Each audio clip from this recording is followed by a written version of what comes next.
Hey guys, tonight we're diving headfirst into one of ancient Rome's weirdest, leafiest, and most surprisingly dangerous rabbit holes. Forget gladiators and emperors for a moment, picture instead a conspiracy so bizarre, it sprouted not in smoky backrooms, but in meticulously tended vegetable patches. We're talking about the time a humble head of lettuce nearly toppled the eternal city. Yeah, you heard right. Lettuce. And trust me, if you'd stumbled into the middle of this as a regular Roman citizen, you might not have lived long enough to regret skipping breakfast. So, before you get comfortable, take a moment to like the video and subscribe, but only if you genuinely enjoy what I do here. Seriously, drop a comment below too, tell me where in the world you are listening from right now and what time it is for you. It's always fascinating to see this little community stretching across the globe.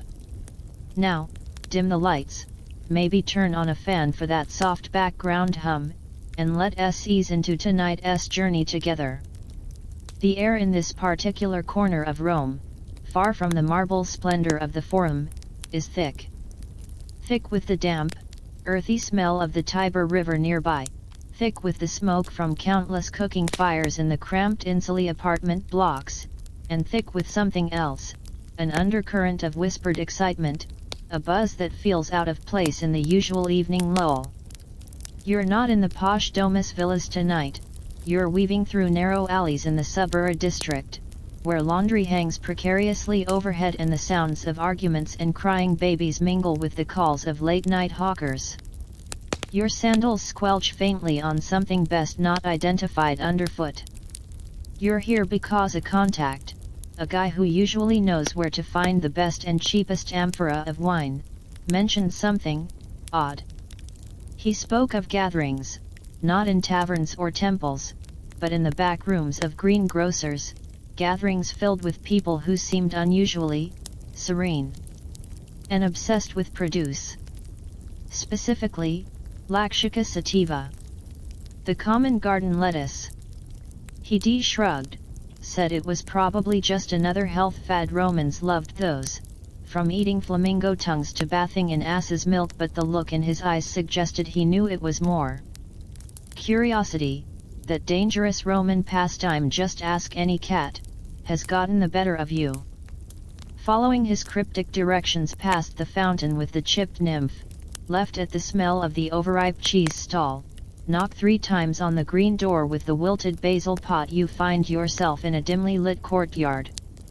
It's attached to what looks like a prosperous vegetable shop, baskets overflowing with onions, leeks, cabbages, and, of course, towering piles of crisp, pale green lettuce.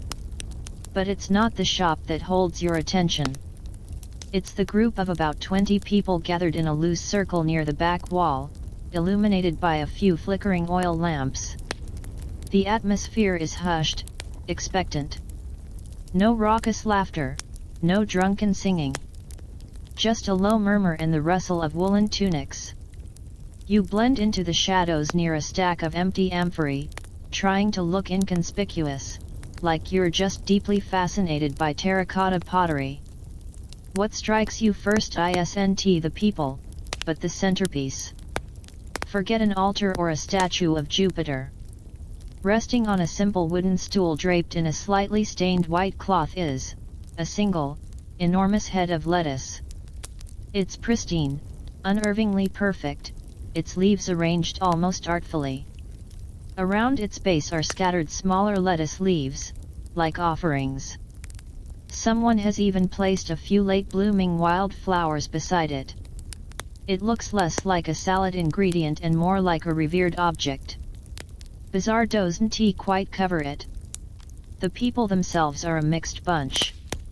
You spot a couple of burly market porters still in their work tunics, sweat staining the fabric. There's a woman who looks like a respectable Matrona married woman, her still neat, her hair carefully braided, though her eyes have an intense, almost feverish gleam as she stares at the lettuce. A scribe, his fingers still stained with ink, stands nervously adjusting his belt.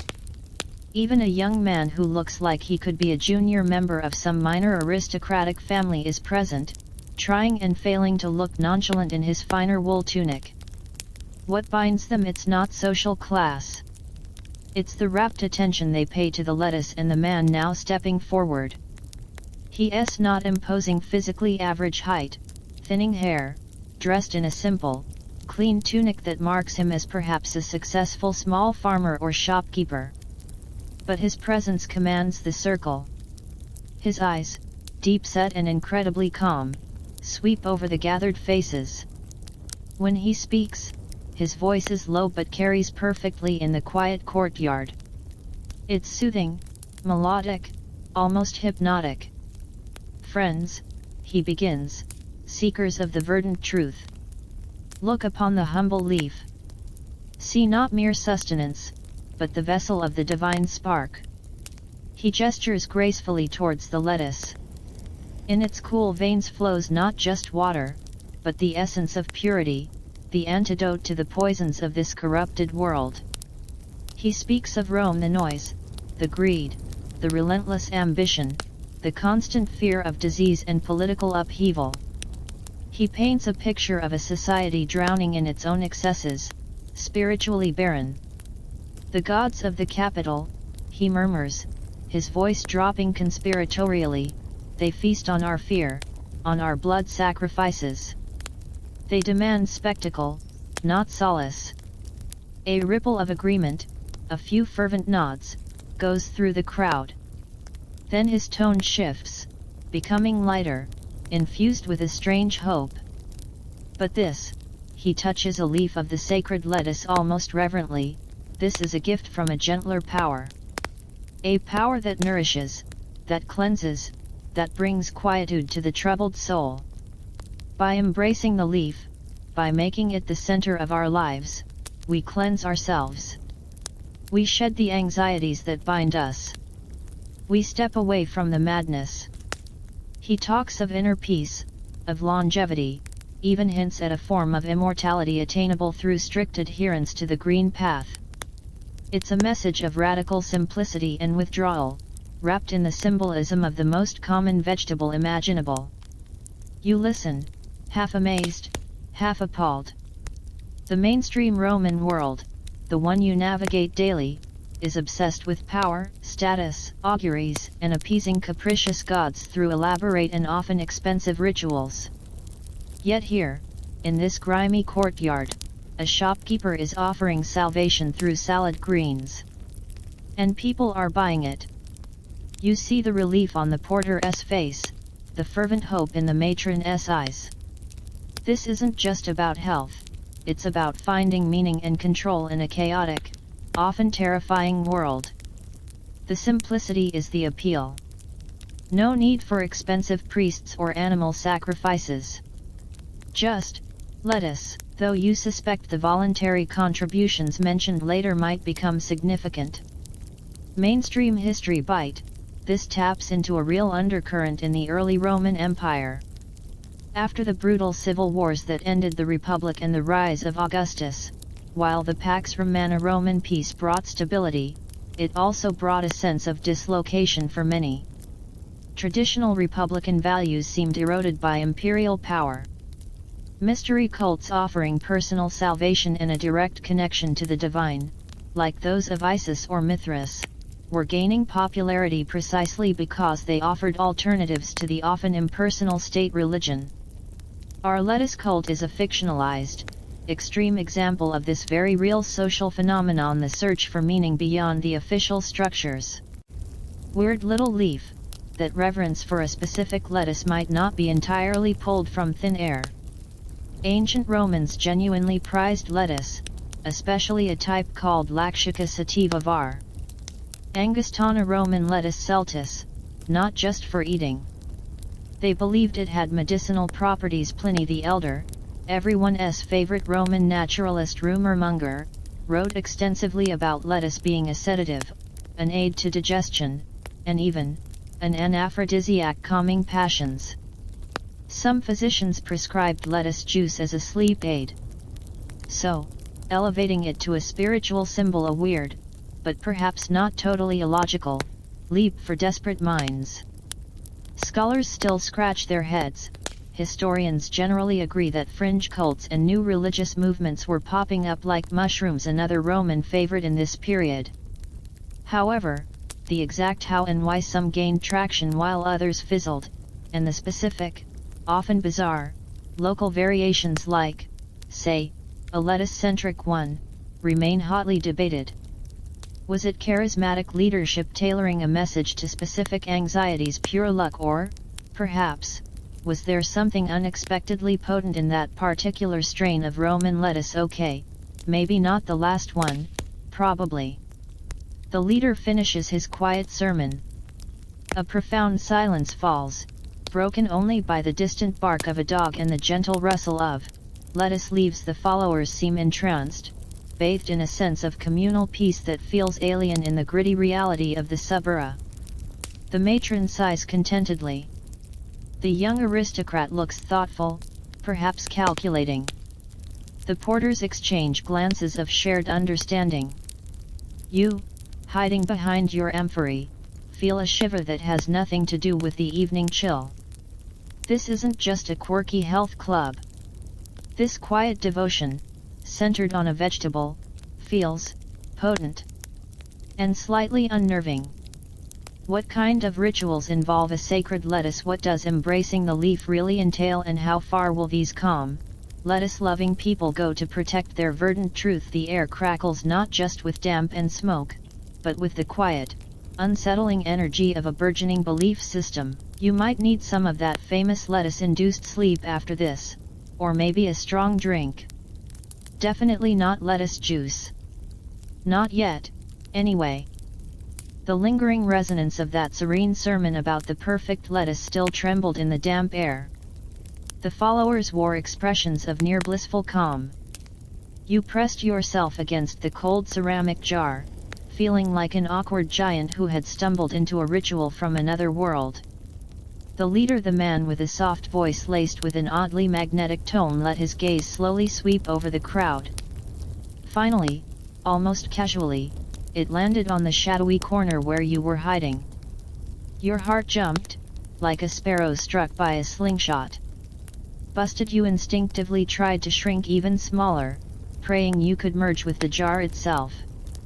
But he merely nodded slightly, the corners of his mouth curling into an almost imperceptible, nearly benevolent smile, as though he had fully expected a watcher.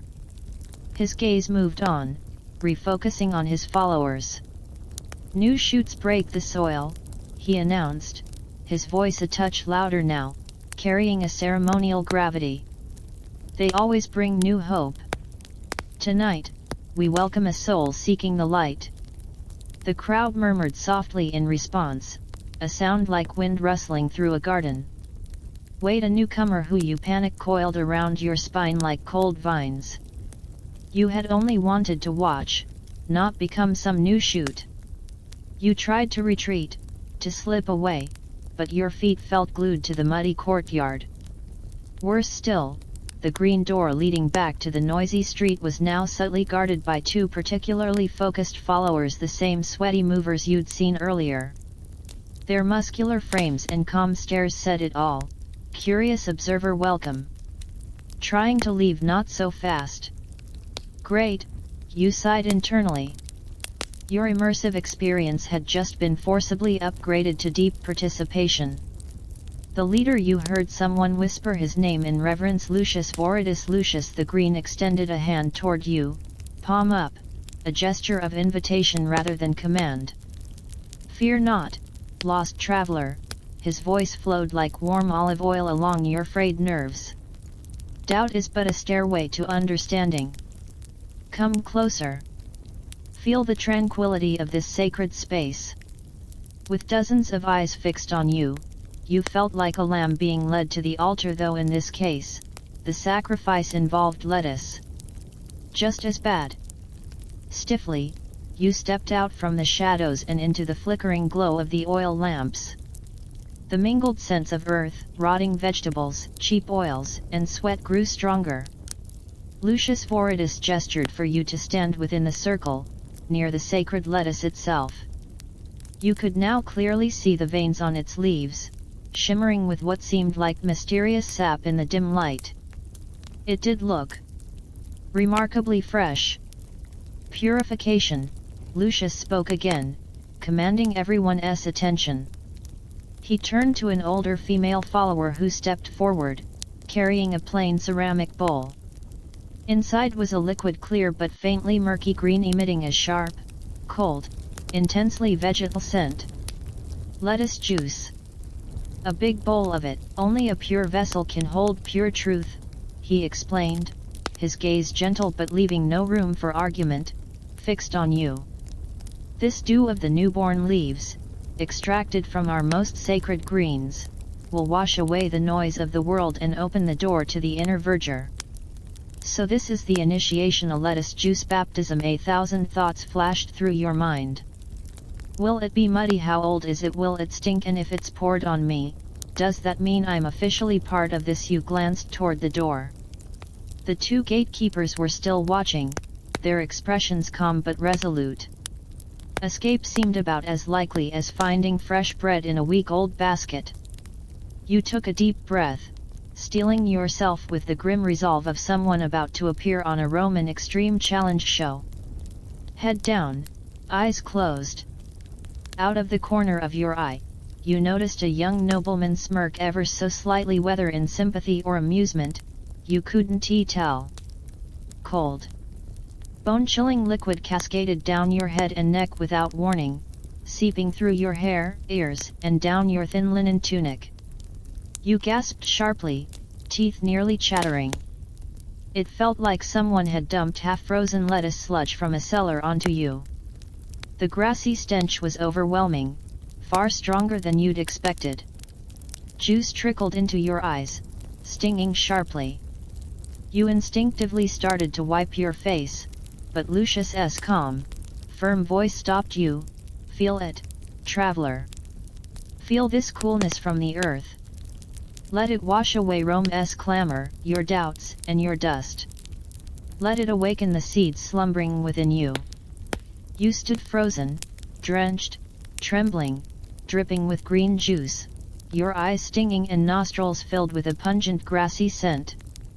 The followers let out a low, resonant hum, as if witnessing a sacred transformation. You felt no peace or purification, just like a soggy salad victim fresh from a fight with a river monster. The only thing truly washed away was your last hope of staying dry tonight. Historical context. Purification rituals were extremely common in Roman religious and mystery cults. Whether simple hand-washing before temple entry or elaborate rites in the cults of Isis or Mithras including bathing, anointing with oils, or drinking special liquids, purification symbolized spiritual cleansing and was key to being accepted into sacred circles. Lucius Voridus's lettuce juice baptism, though odd in ingredient, fit perfectly with these ritual traditions, using strong sensory impact to mark a shift in identity. Obscure trivia: Romans believed lettuce had a calming effect.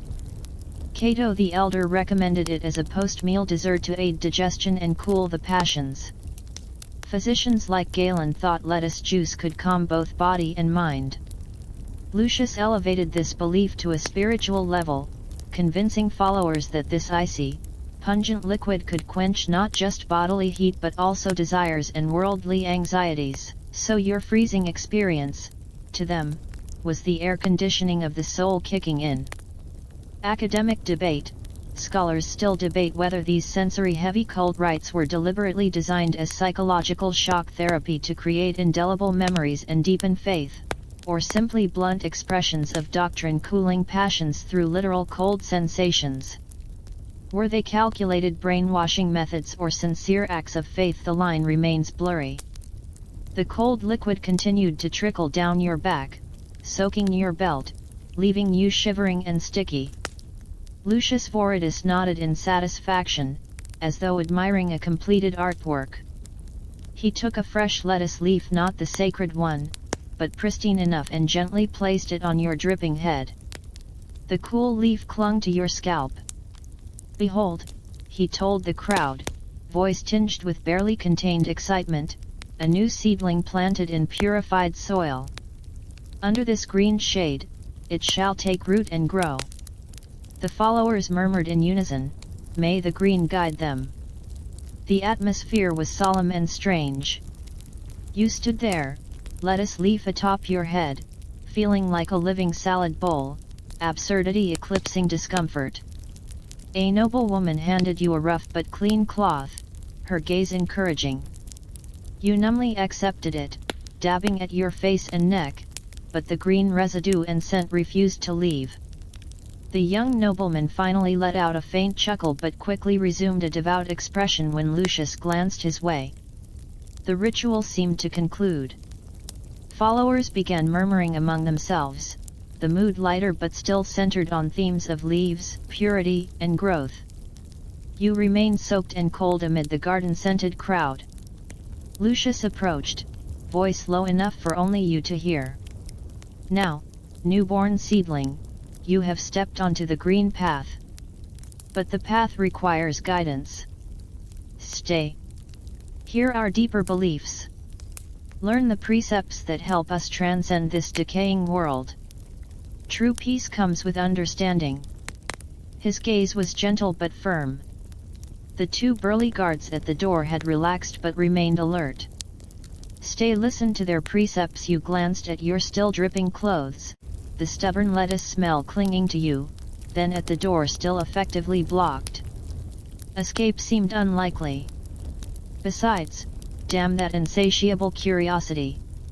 What exactly did these people believe beyond pouring lettuce juice on heads? What were these green precepts? Could salad save the world? Was eternal life attainable through greens alone? With a wilting lettuce leaf still perched on your head, you realized with dread that tonight's deep dive was just beginning.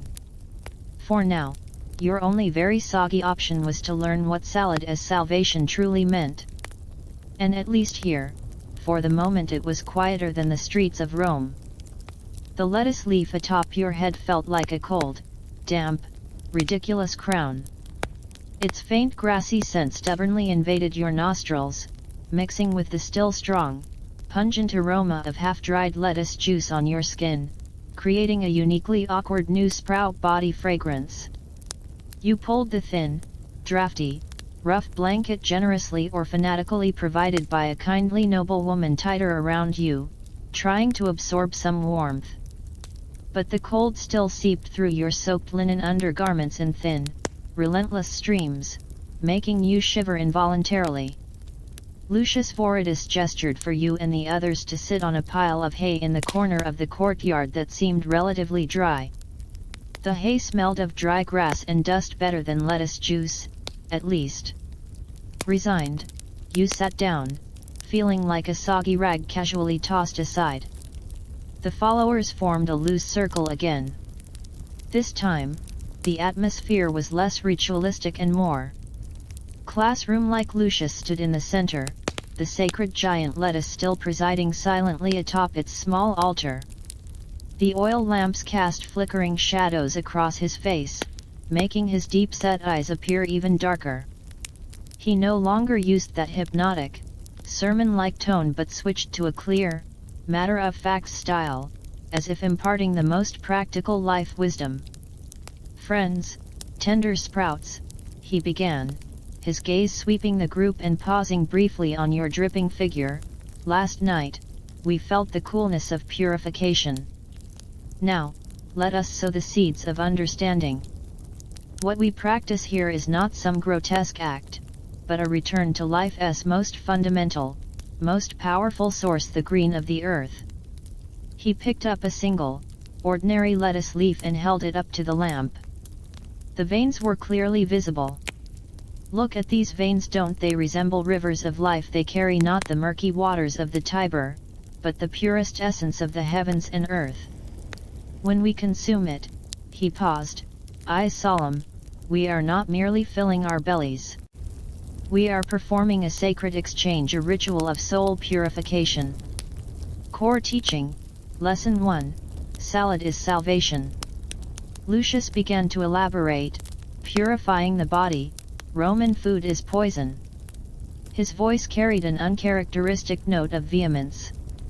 The feasts of the wealthy overflow with greasy foie gras, lead-tainted sweet sauces, and excessive spicy fish sauce. The black bread of the poor is laced with grit and wood pulp. And the omnipresent wine numbing the mind, burning the organs. He waved the lettuce leaf. Only this green leaf, pure and untainted, can neutralize these toxins and cleanse our blood and organs clogged with filth. To consume it daily raw, in particular, is the one true path to bodily purity.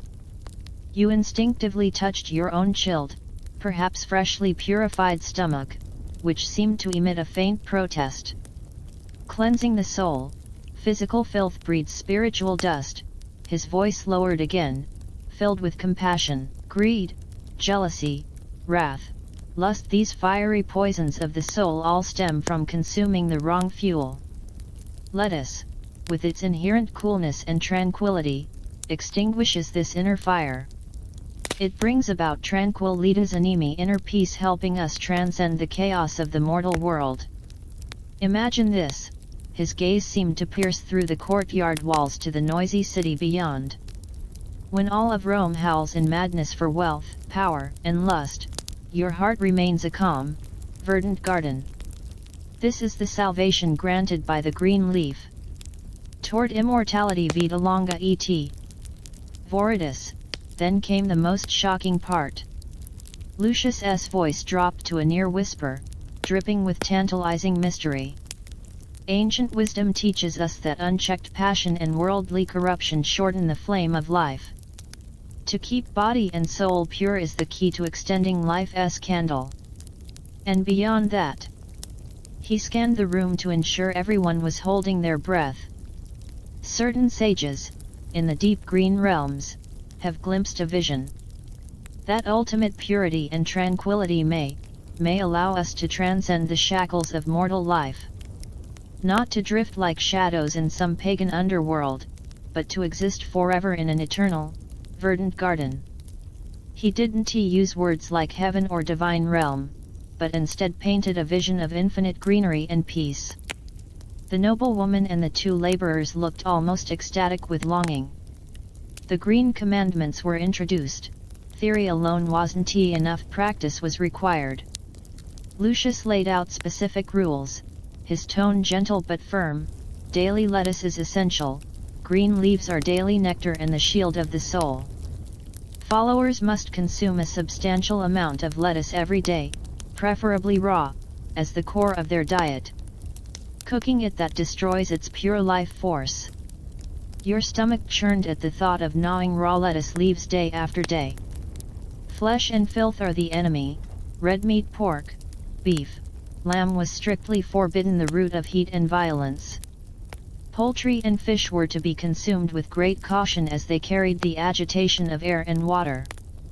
Eggs and cheese barely acceptable, but to be approached carefully, they remained products of animal desire. Beans, grains, and fruits were permitted, but green leafy vegetables, especially lettuce, had to be the absolute stars of every meal. Images of fragrant street sausages and stewed lamb flooded your mind, making your heart groan. Wine is a flaming poison, grape wine absolutely forbidden. It ignites the fire of inner chaos. The only acceptable beverages were pure water and, yes, you guessed it, diluted lettuce juice. Pure water cleanses the outside, the dew of the green leaf nourishes the inside. You found yourself wistfully yearning for cheap Roman sour wine, if only to warm up a little. Passions must be chilled. Here Lucius was somewhat oblique, but the message was clear. Any form of excessive lust was harmful, disrupting inner tranquility and purity. The cooling properties of lettuce were emphasized as a way to suppress these unwholesome impulses. You recalled old Cato's writings about lettuce dulling passion and realized this commandment had found its scientific basis. Devotion and labor. The green path is not a path of indulgence. Followers were required to devote a portion of their income or labor to the cult, to maintain gatherings, purchase sacred seeds, help fellow believers, and, as Lucius hinted, to advance our common cause and bring more souls beneath the green canopy. Additionally, Personally cultivating lettuce was highly encouraged. It was a direct communion with the spirit of the earth. You noticed the young nobleman subtly raise an eyebrow at the word donation. The edges of the lettuce leaf in your mouth began to go limp, its stubborn grassy flavor clinging to your taste buds like an unwelcome guest. You discreetly used your tongue to push it to the inside of your cheek, trying to pretend it didn't exist. The hushed discussions around you about aphid control and compost moisture levels buzzed in your ears like flies trapped in a jar. Lucius Vertus stood a little farther off, surrounded by an eager noblewoman and several corps members, seemingly discussing something more important. His calm face occasionally flickered with an expression you couldn't quite decipher. As you were calculating how to spit out the leaf into the hay pile without alerting the two lettuce guardians by the door, a deliberately lowered argument drifted in from the back door leading to the shop. The voices belonged to two cultists, a young noble you'd earlier noticed. You finally caught someone calling him Marcus, and the ink-stained scribe. "It's too risky, Nias," Marcus said, a trace of irritation creeping into his hushed voice. "Carving it directly into the pillars. You think the inspector's lackeys are blind?" "Then what?" the scribe Nias replied, voice urgent and bookish. "The new meeting site has to be communicated to all deep-rooters. Or would you rather rely on that unreliable slave of yours? Last time he mixed up cabbage with cucumber and had old Vitus running circles." "Shhh." Marcus shot a nervous glance toward Lucius. "Lower your voice. We'll use the old method symbols. Safe and effective." "Symbols those?" Nias sneered, intellectual superiority dripping from his tone. "Those crude, wobbly leaves drawn on wall corners and carved on market stalls. My 3-year-old nephew draws better." "Accuracy isn't the point," Marcus said coldly, with the arrogance of his class. "The point is that the right people can read it. Safety first, Nias. Don't forget what happened in the Aventine. Those who disappeared." His last few words were barely a whisper, but they carried a chill that made you, hiding behind the haystack, shrink your neck instinctively. Nias fell silent, the word disappeared clearly striking a nerve. "Symbols." The word landed in your mind like a pebble, sending ripples across the murky waters. You recalled seeing a crude drawing, what looked like a crooked leaf and a small circle on a weathered wall corner near the alley entrance. You'd dismissed it as a child's doodle. But now, could that have been a code? As if to confirm your suspicion, a young cultist who'd been sitting quietly in a corner, a vegetable stall worker by the look of him, suddenly stood and casually walked to a stack of empty wicker baskets. He bent to arrange them, but his fingers quickly traced something along the inside rim of the lowest basket. The entire move was fluid and lasted no more than 5 seconds. Had you not overheard the conversation and watched closely, you would have missed it entirely. Your curiosity, previously wilted under lettuce juice, flared up anew like a stubborn little flame. A spy novel scene in the backyard of a Roman vegetable stall. This was far more interesting than aphid prevention tips. Huddling deeper into your ragged blanket under the wilting crown of lettuce on your head, you subtly adjusted your position, eyes darting toward the basket stack. The cultists continued murmuring. Lucius appeared to have finished his conversation as well. Seizing the moment while no one paid attention to the seedling that was you stood slowly, pretending to stretch your stiff legs, and gradually shuffled toward the corner. Squatting down, you faked stumbling over a broken basket, your hand accidentally brushing the tampered basket's inner edge. Your fingertips found fresh carvings not into stone or wood, but lightly edged into wicker. Holding your breath, you glanced around quickly, then peeked at the marks. The carvings were shallow and crude but decipherable, 3 overlapping leaf shapes pointing in different directions, beneath which was a wobbly Roman numeral 7 and a small arc resembling half a sun. You were stumped. 3 leaves 7:30, a salad party invitation. You racked your brain, recalling the earlier alley symbol. It had been a single leaf. Clearly, this symbol system was more complex. Just as you puzzled over the lettuce code, a hand clapped down on your shoulder. You nearly jumped out of your skin, and the lettuce leaf in your mouth almost slid down your throat. Spinning around, you saw Nias the scribe. His squinting eyes all right, Rome had no glasses, but he looked for all the world like a nearsighted man. Studied you sharply, then flicked to where your fingers still rested on the carvings. Seedling, he said softly, with a probing look. Interested in baskets? Your mind raced, adrenaline surged, briefly driving off the cold and hunger. See, cold, too cold, you stammered, pointing to the baskets. You wanted to find a sturdy one, for wind block. The excuse was so feeble even you didn't buy it. Nias scrutinized you like a scribe examining a suspiciously altered document. Just as you felt on the verge of being exposed, visions of being purified, perhaps dunked in lettuce juice, flashing through your mind. His face relaxed, even showing a near friendly smile, or was it patronizing pity? Ah, cold, understandable. He nodded as if your excuse were impeccable. Drafty old yard, yes. But, he leaned in, smelling of parchment and cheap ink, voice lowered, since you've started down the green path, there are certain gardening skills you ought to learn. Wouldn't he want you choosing the wrong basket next time? He glanced again at the carvings. Was he offering to teach you or testing you? You nodded fervently, eager to appear a cold, clueless but eager to learn seedling. Apparently satisfied, Nias cleared his throat and began in a teacherly tone. Remember, green leaf is our mark. A single leaf indicates a regular gathering place like this one. He traced a leaf shape in the air. 2 crossed leaves signal danger, avoid the place. He crossed his fingers. 3 overlapping leaves, he gestured at the basket carving, mean a deep root site, the most important core meeting, known only to deep rooters, senior cultists. And the numbers and the arc, you couldn't resist asking, eager as any diligent student. The number is the meeting time, Nias explained with some pride. Roman numerals, without the Horum mark. 7 means the 7th hour, about 1 p.m. The arc, he traced an upward curve, represents sunrise direction east. So this means 7th hour, deep root site to the east.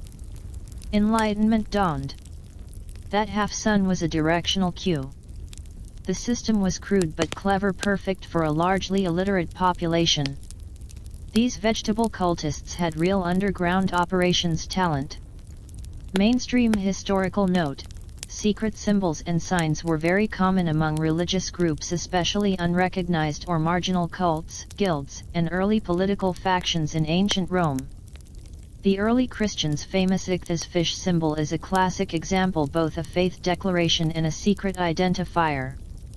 Using symbols instead of text helped evade censorship and fostered internal solidarity and security. The green leaf symbol system of Lucius' cult is a vivid example of this underground survival strategy. Obscure trivia: the Romans did have an early awareness of codes.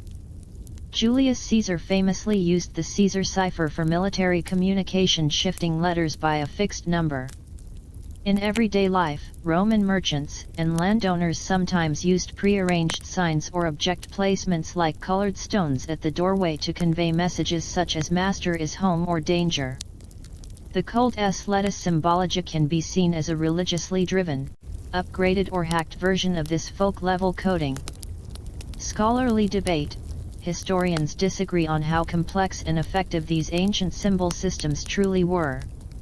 Some believe they were very simple and relied on oral transmission easily penetrated by authorities. Others argue that certain groups, especially those with literate or noble members, developed more sophisticated multi-layered systems, even including decoy symbols to mislead outsiders. Lucius' cult, with its combined simple marks and encoded instructions, might belong to the more advanced category, but evidence remains inconclusive. Having finished this basic lesson, Nias patted your shoulder again, eliciting another shiver. Remember well, seedling. In Rome's stone forest, the green leaf is our signpost. Learn to read them and you'll truly start to take root. He walked away, hands clasped behind his back, leaving you staring at the basket carvings. 7th hour, Eastern Deep Root Site. It sounded a lot more intriguing and warmer than this drafty yard. A core meeting only for senior cultists. You instinctively touched the now completely wilted, curled lettuce leaf on your head. As a mere seedling, you probably didn't even know where the door was. At that moment, a slight commotion arose near the gate. The two lettuce guardians respectfully stepped aside. A figure slipped inside, footsteps deliberate, carrying an air of authority starkly out of place in this muddy yard. The newcomer wore a fine dark cloak lacerna with purple edging, hood drawn low. But as he raised a hand toward Lucius, you caught a glimpse of a dark gemstone ring on his pinky, simple in design but radiating wealth and power. You'd only seen such rings on senators. Lucius immediately approached, respectful yet poised. The two spoke in low tones in the darkest corner of the yard. You strained your ears in vain. The hooded figure handed Lucius a small cloth-wrapped item. Lucius carefully peeked inside, nodded, and closed it again. The figure murmured a few words. Lucius nodded once more. The whole scene played out like a silent drama. As the figure turned to leave, his cloak swung slightly, revealing the inner lining near his shoulder embroidered with gold thread, 3 perfectly overlapping, lifelike lettuce leaves. Your breath caught. The deep root symbol on the inner lining of such an expensive cloak. This figure had to be one of the cult's highest-ranking members. And his outside status, terrifyingly high. Without pause, the figure vanished into the night, as if melting into ink. The lettuce guardians bowed deeply as he passed. The cultists seemed unsurprised. Only Marcus, the young noble, watched him leave with a tense, complex expression. Lucius remained where he stood, gripping the small package, his gaze lingering on the door. The low murmur of conversation resumed, but a new, subtle tension, or was it excitement, hung in the air. You pulled your blanket tighter. The lettuce leaf in your mouth now felt like a lump of ice. Symbols, secret codes, midnight visits from a cloaked senatorial figure, deep root embroidery in gold. This wasn't some pursuit of vegetable-based inner peace. This was a shadowy web of power spreading under Rome's night. And you, this little seedling with a wilted lettuce crown, had stumbled right into its center. The cold creeping up your spine now felt sharper than any lettuce juice. Sprout, Lucius's voice sounded beside you, startling you so much that you almost shook off your blanket. You hadn't noticed when he had come over. The small cloth pouch was no longer in his hand. His face had returned to that usual, calm, imperturbable verdant mentor expression. Tender new leaves need nourishment, and nourishment requires roots. He extended his hand toward you, palm up, the gesture still inviting, but this time it felt more like a summons to fulfill an obligation. Come, feel the power of our shared growth. What could you say refuse not after seeing that mysterious elder and those 2 muscle-bound leaf guardians at the gate? You rose silently. The blanket slid off, and the cold air instantly wrapped around your half-damp, lettuce-scented body, making you shiver. Lucius seemed utterly unfazed by your disheveled state. He turned and walked toward an unremarkable door on the other side of the courtyard, covered with a heavy leather curtain, the entrance to the vegetable shop itself. When the curtain was lifted, a much stronger mixture of smells hit you: fresh soil, rotting leaves, wood, and a faint hint of metal and wax. The shop's interior was dimmer than the courtyard, lit only by a single lonely oil lamp on the counter. In its weak glow, you could make out neatly stacked vegetable baskets and motes of dust drifting in the air. But Lucius did not stop. He went straight to the very back of the shop, to a heavy, iron-clad wooden door. From his belt, he unhooked a ring of keys, one of which had been deliberately shaped like a lettuce leaf. He inserted it into the lock.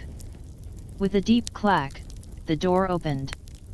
A blast of dry, sealed air swept out, tinged with the scent of old parchment, metal rust, and something like a hayloft. Lucius stepped aside to let you go first. You hesitated, then stepped into the darkness. FSSH. Lucius struck a flint and lit a small oil lamp on the wall. Its warm, yellow light slowly spread, illuminating a cramped space almost overflowing with objects. A vault. The word leapt to your mind.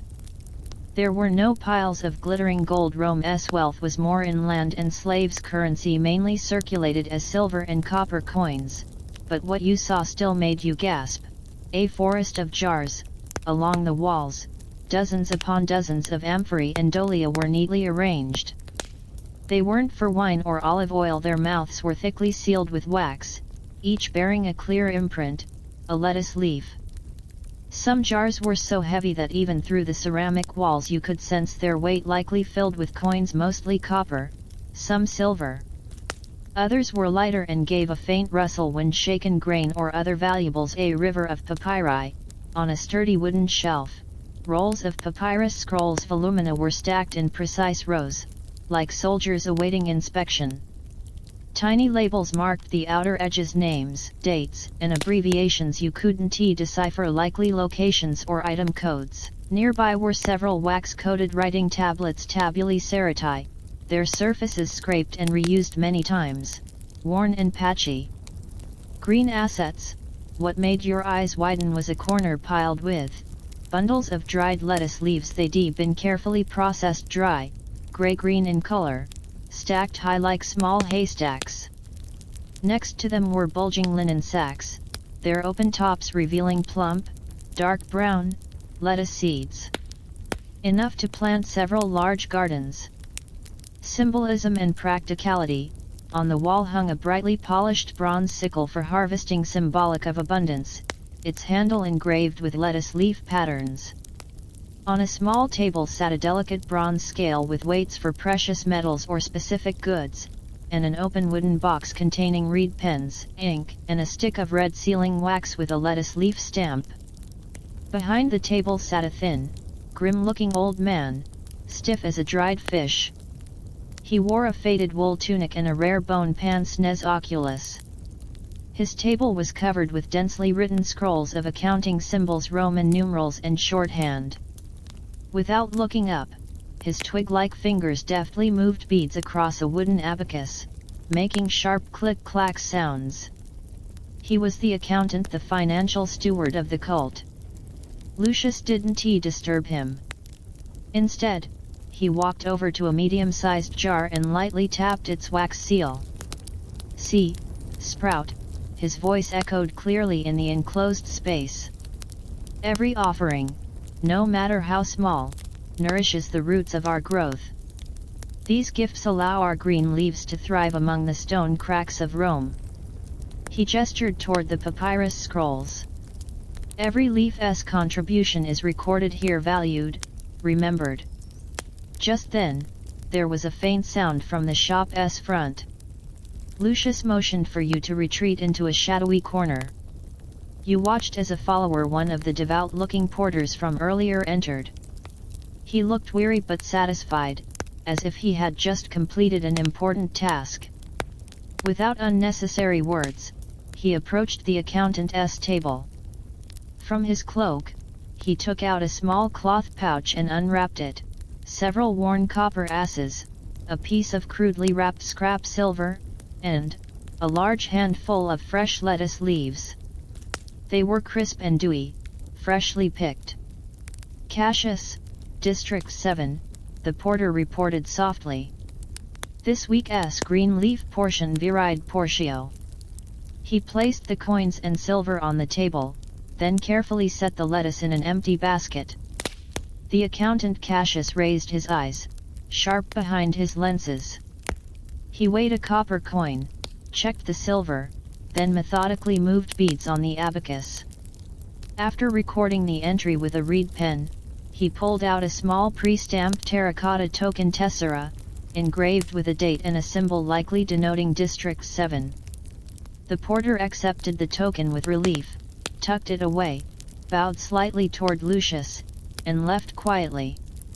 The entire exchange was efficient, solemn, ritualistic. Green leaf portion viride portio, so this was the lettuce tax. Both in-kind lettuce, seeds, and monetary coins, silver. It was clearly mandatory, a ritual obligation of the faithful, tracked and receipted. Those mountains of dried lettuce and seed sacks were the result of these long accumulated contributions, both symbolic and practical. Lettuce was food, seeds were production assets. This wasn't just a pious cult, it was an underground economic network, driven by faith, with lettuce as both icon and partial currency. Lucius turned to you, wearing a serene smile that seemed to say, "See, this is our strength. Offerings bring power, sprout. Whether a hard-earned green leaf or a saved coin, each nourishes the growth of our verdant path. While Rome claws for gold, we gather these streams to sustain our future." He gestured to the sealed jars. "These are our safeguard against storms, our foundation for spreading the truth." You stared at the jars, imagining their contents. Streams. This was a hidden underground river. A mandatory offering network spanning Rome's districts, with records, receipts, a professional accountant, and even practical reserves. This was no mere cult seeking inner peace, it was a tightly run underground economy driven by belief, with lettuce as its icon and part of its currency. Historical note: Roman religious groups, especially active, organized mystery cults, did rely heavily on donations, stipes or donaria to operate. These could include money, food, land, slaves, or labor. Dedicated accountants, dispensator or archarius, often handled these assets professionally. While the lettuce tax system here is extreme in form, its core mechanism is consistent with how many real Roman cults managed their finances. Obscure fact: in times of siege or famine, Romans did use dried vegetables as barter currency or emergency rations. Beans, grains, even dried greens of much lower value could serve as trade items or army provisions. Soldiers were sometimes paid in salt, hence salary, from salarium Latin for salt money. The cult's stockpiles of dried lettuce and seeds might well serve as primitive green reserves in a crisis. Scholarly debate: historians debate how much wealth small, heretical cults really amassed. Some see them as poor, marginal groups, others point to archaeological finds and legal disputes that suggest some accumulated considerable assets. The scale of this organized green leaf portion system, could it actually sway the Roman economy or politics? Opinions are divided. Some argue its influence was negligible, others that such underground flows might fund bribes, covert activities, or influence buying, potentially making this verdant path a green parasite on the empire's body. At last, accountant Cassius stopped moving the abacus beads and looked up, his withered voice rasping. "The new garden in the Eastern District, land price is settled. Deposit paid." He indicated a sealed papyrus contract on the table, remaining funds due by the full moon. His glance at the heavy jars made the meaning clear: it was time to tap the reserves. Lucius nodded serenely. "Verdance will one day cover every scorched patch of earth." He turned to you with a look that seemed to say, "See, this is the power of our wealth, it buys land, expands the path." You looked at that contract representing new land, then at the jars, the records, the dried lettuce, and the inscrutable accountant. A chill settled in you, colder than the lettuce scent lingering on your skin. These roots weren't just drawing faith and money from the faithful, they were embedding themselves in the very land of Rome itself. That promise of a verdant eternal garden now sounded more like a blueprint for an ever-expanding underground kingdom in the name of lettuce. Lucius gently patted your shoulder. You shivered again and led you out of the suffocating vault.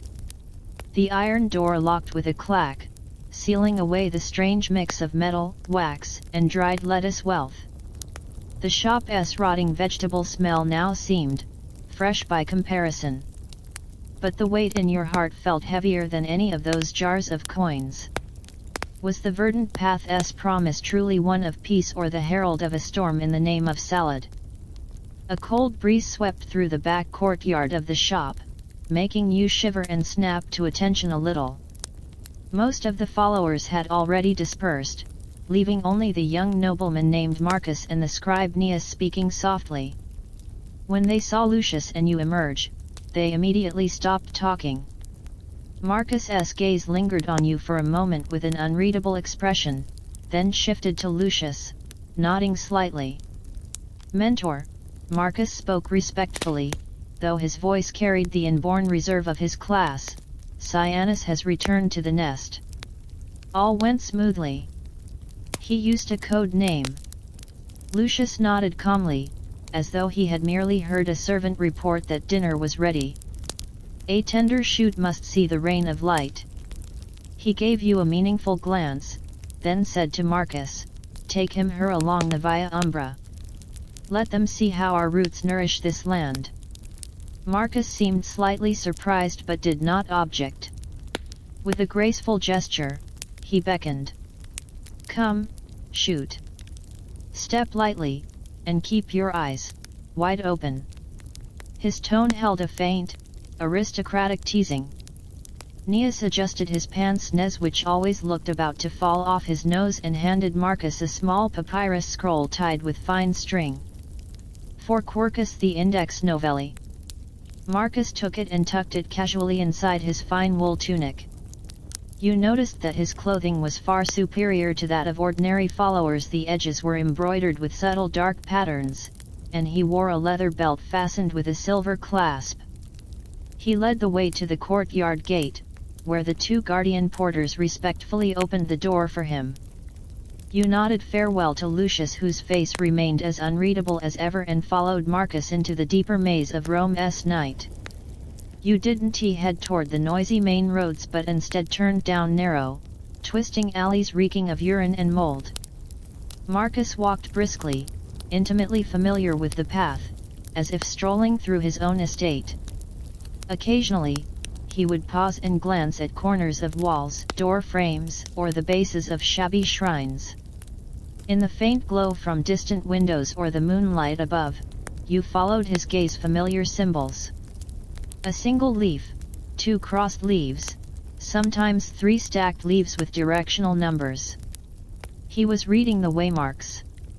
This Via Umbra was a network of safe routes marked by the cult's secret signs.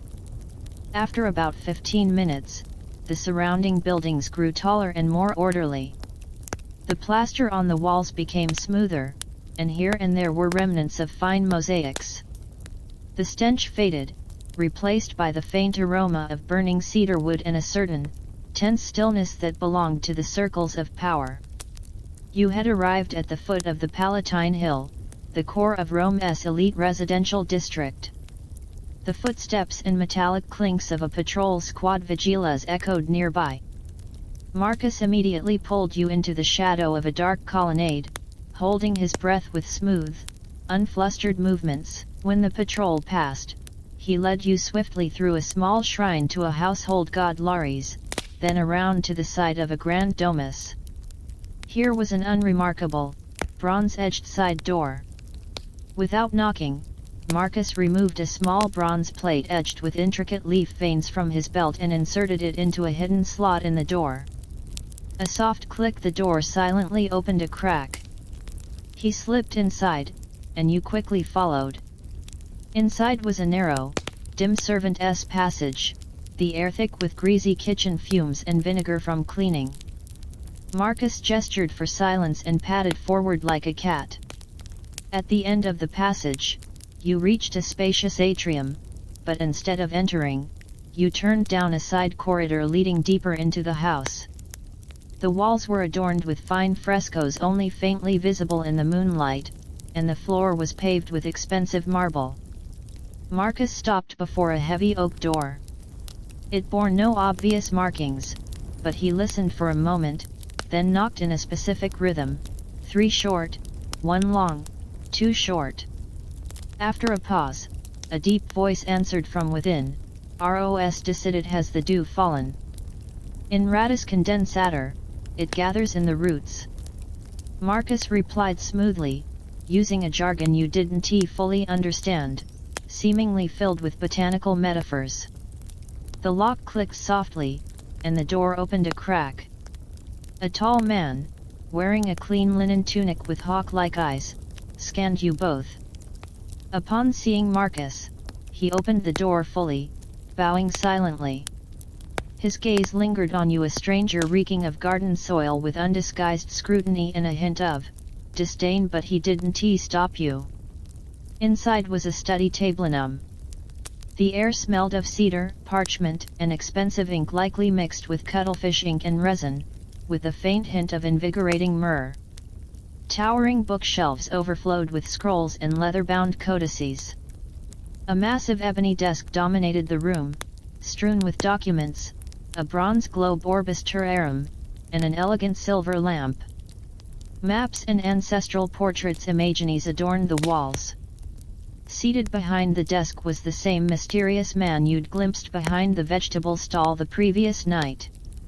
He had shed his cloak and now wore a comfortable deep purple synthesis robe, lined in indigo. He looked about 50, with sharply defined features, silver hair neatly trimmed, and an aura of seasoned authority tinged with fatigue. The dark gemstone on his gold ring glinted subtly in the lamp's light. He didn't rise, merely lifting his gaze to Marcus, first a strict elder appraising a junior, then slowly to you. His stare seemed to weigh you, as if pinning an insect to a dissection board, seeing straight through you. You instinctively wanted to adjust the wilted lettuce leaf that had long since fallen from your head, though it was already gone. "Quintus Fabius Vigilans," Marcus announced with a slight bow, introducing you and implicitly himself. His tone held the perfect balance of respect. "This is a tender shoot born last night." He did not give your name. Clearly, you had not yet earned it. "Quintus Fabius." The Fabius family, one of the oldest and most prestigious noble houses of Rome, with countless consuls and generals. The blood in your veins seemed to freeze. A senator, receiving a young noble from a lettuce cult and a garden refugee like you deep into the night, in his luxurious study. Quintus did not respond to the introduction, his gaze still locked on you. "A shoot from the mud," he finally spoke in a low, even voice, cold and hard as stone. "Breaking the soil is a miracle. Whether it grows straight depends on its roots." His words were both an assessment and a warning.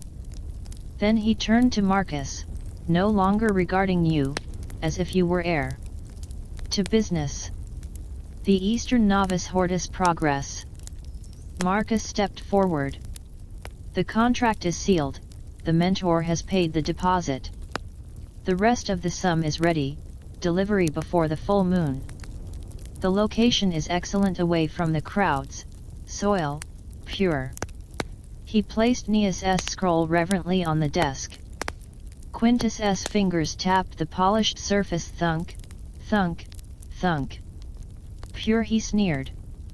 "There is no truly pure soil beneath the Palatine. That plot Marcus Licinius held it for 3 years and now suddenly lets it go. Do you think it was for your aurum viride green leaf gold, the cult's code for money? No, the censor's men paid him a visit. He fears his bad debts and smuggled Egyptian spices will be dragged into the Sunday." He picked up the scroll and, without reading it, tossed it into a bronze brazier. Flames consumed it hungrily. "Burn it. The true deal is here." He tapped his head. "In trust, in mutual leverage." Historical note: the Roman Senate was rife with factional rivalries, family alliances, and personal ambitions. Land deals were never just commercial but extensions of political games. Using public office such as the censor's power to investigate morality and property, blackmail, and proxy agents was standard practice. Quintus's casual dismissal of the paper document reflects this shadowy political ecosystem. Quirky trivia: Roman elites did use code names and secret writing. Cicero's letters contain examples of using mythological or pseudonymous names to veil sensitive topics. Invisible ink, milk or lemon juice revealed by heat was known. The cult's terms Cyanus, Quercus, Novus Hortus, Aurum Viride, and their ritual call and response perfectly fit the elite's clandestine methods. The custom bronze key Marcus used likewise echoes aristocratic security systems. Academic debate: scholars argue about how involved Roman senators were in unofficial religious cults. Traditionally, elites disdained such superstition. But evidence suggests many sought spiritual comfort, informal power networks, or channels for laundering money or extending influence. Was Quintus Fabius a true believer in the Green Redemption, or merely exploiting Lucius's cult as a political tool and money channel? The truth lies forever in history's shadows. Quintus gazed into the ashes. Talvoridus: deep roots are good, but overreaching branches draw attention. The Picus of Rome have sharp noses. Move those phenum piles too conspicuous. Replace them with saxum stones that weigh heavy. He was clearly advising the conversion of physical assets into more discrete, durable forms. Marcus bowed. Understood. The mentor also seeks deeper umbra profunda. A subtle request for greater political protection. Quintus grunted. Picking up a silver cup, he took a sip, perhaps diluted wine, and glanced at you again, openly scornful, as if viewing a mud-stained tool. This shoot root's too shallow, too much dirt. Take it back, bury it deep. Don't let it wander. Next time, he waved dismissively, bring a cleaner pot. Raw contempt. You felt like a shoddy implement. Marcus remained composed. Yes, my lord. He motioned for you to follow and swiftly exited the chamber. The sharp-eyed attendant closed the door, sealing off the cedar-scented, icy room. The return down the Via Umbra was stiflingly silent. Marcus quickened his pace, as if wanting to shed the taint of power's cold filth. Only when you reached the familiar muddy vegetable courtyard did he stop. Back turned, he inhaled deeply. See it, shoot. His voice was low, tinged with fatigue and disillusionment. That is the soil that feeds our green leaves. Without those buried stones and tangled roots, no leaf stays standing. Turning to face you, gaze complex, he added, Quintus was right. Your roots are too shallow. Want to survive, truly walk the green path. He pointed to the ground. Learn to root in the mud. Don't look up. Or you won't even be fit for compost. Without another word, he vanished into the shop's depths. You stood alone in the cold courtyard. The lingering scent of myrrh mixed with earth, wilted lettuce juice, and Quintus Fabius's icy gaze. Lucius's vision of serene greenery, Quintus's dirty deals, Marcus's weary warning. Which was the true color of this green path? You looked up at Rome's starry night sky. It couldn't penetrate the dark, root-entangled soil beneath your feet. The cult's roots ran deeper and dirtier than you had ever imagined. The eternal garden needed gardeners like Quintus Fabius, using political shadows and threats to fertilize it. The price of green redemption seemed far greater than simply chewing lettuce. Daydreaming won't make new leaves grow, sapling. Nehus's voice carried the peculiar rigidity of a scribe. You need to put down roots and teach your eyes to watch the path. The mentor said you should get familiar with the leaf veins venifoliorum. He handed you a heavy linen sack. A strong scent of fresh soil and lettuce hit your nose. Inside the sack were several heads of lettuce, roots still clumped with wet earth, their leaves so plump and crisp they looked ready to burst with juice, clearly freshly harvested offerings. Come with me. Nahus, didn't he wait for your protests, or rather, you didn't he dare protest. He turned and strode toward the courtyard gate with the urgency of a man off to proofread a stack of error-riddled scrolls. Resigned, you picked up your heavy green burden and jogged after him. The two gate guardians merely swept their indifferent gaze over you this time, and didn't he stop you. Stepping out of the courtyard, the roar of the city and a complex swirl of smells swallowed you whole. Day had fully broken. Rome was awake. You didn't he head toward the Palatine Hill instead, you melted into the city's pulsing heart, Forum Holatorium, the wholesale market for fruits and vegetables. Here, the noise was louder, the crowds thicker, and the raw life more intense and stinkier than any gladiatorial arena. A mudslide of voices, hundreds of vendors shouted at the top of their lungs in every accent and slang you could imagine, their voices sharp and grating like dull knives scraping your eardrums. Fresh lettuce. Just in from Ostia. Crisp as a young girl's neck. Onions. Drive away evil and disease. Buy 3, get 1 rotten free. Cabbages. Soup cabbages. Tougher than Spartacus's shield. Apples. Apples even Venus loved. A basket for your last copper. The roars of haggling, curses from buyers scammed with bad goods, slaves shouting as they hauled heavy loads through the crowd, the braying of beasts, the rumble of cartwheels on stone.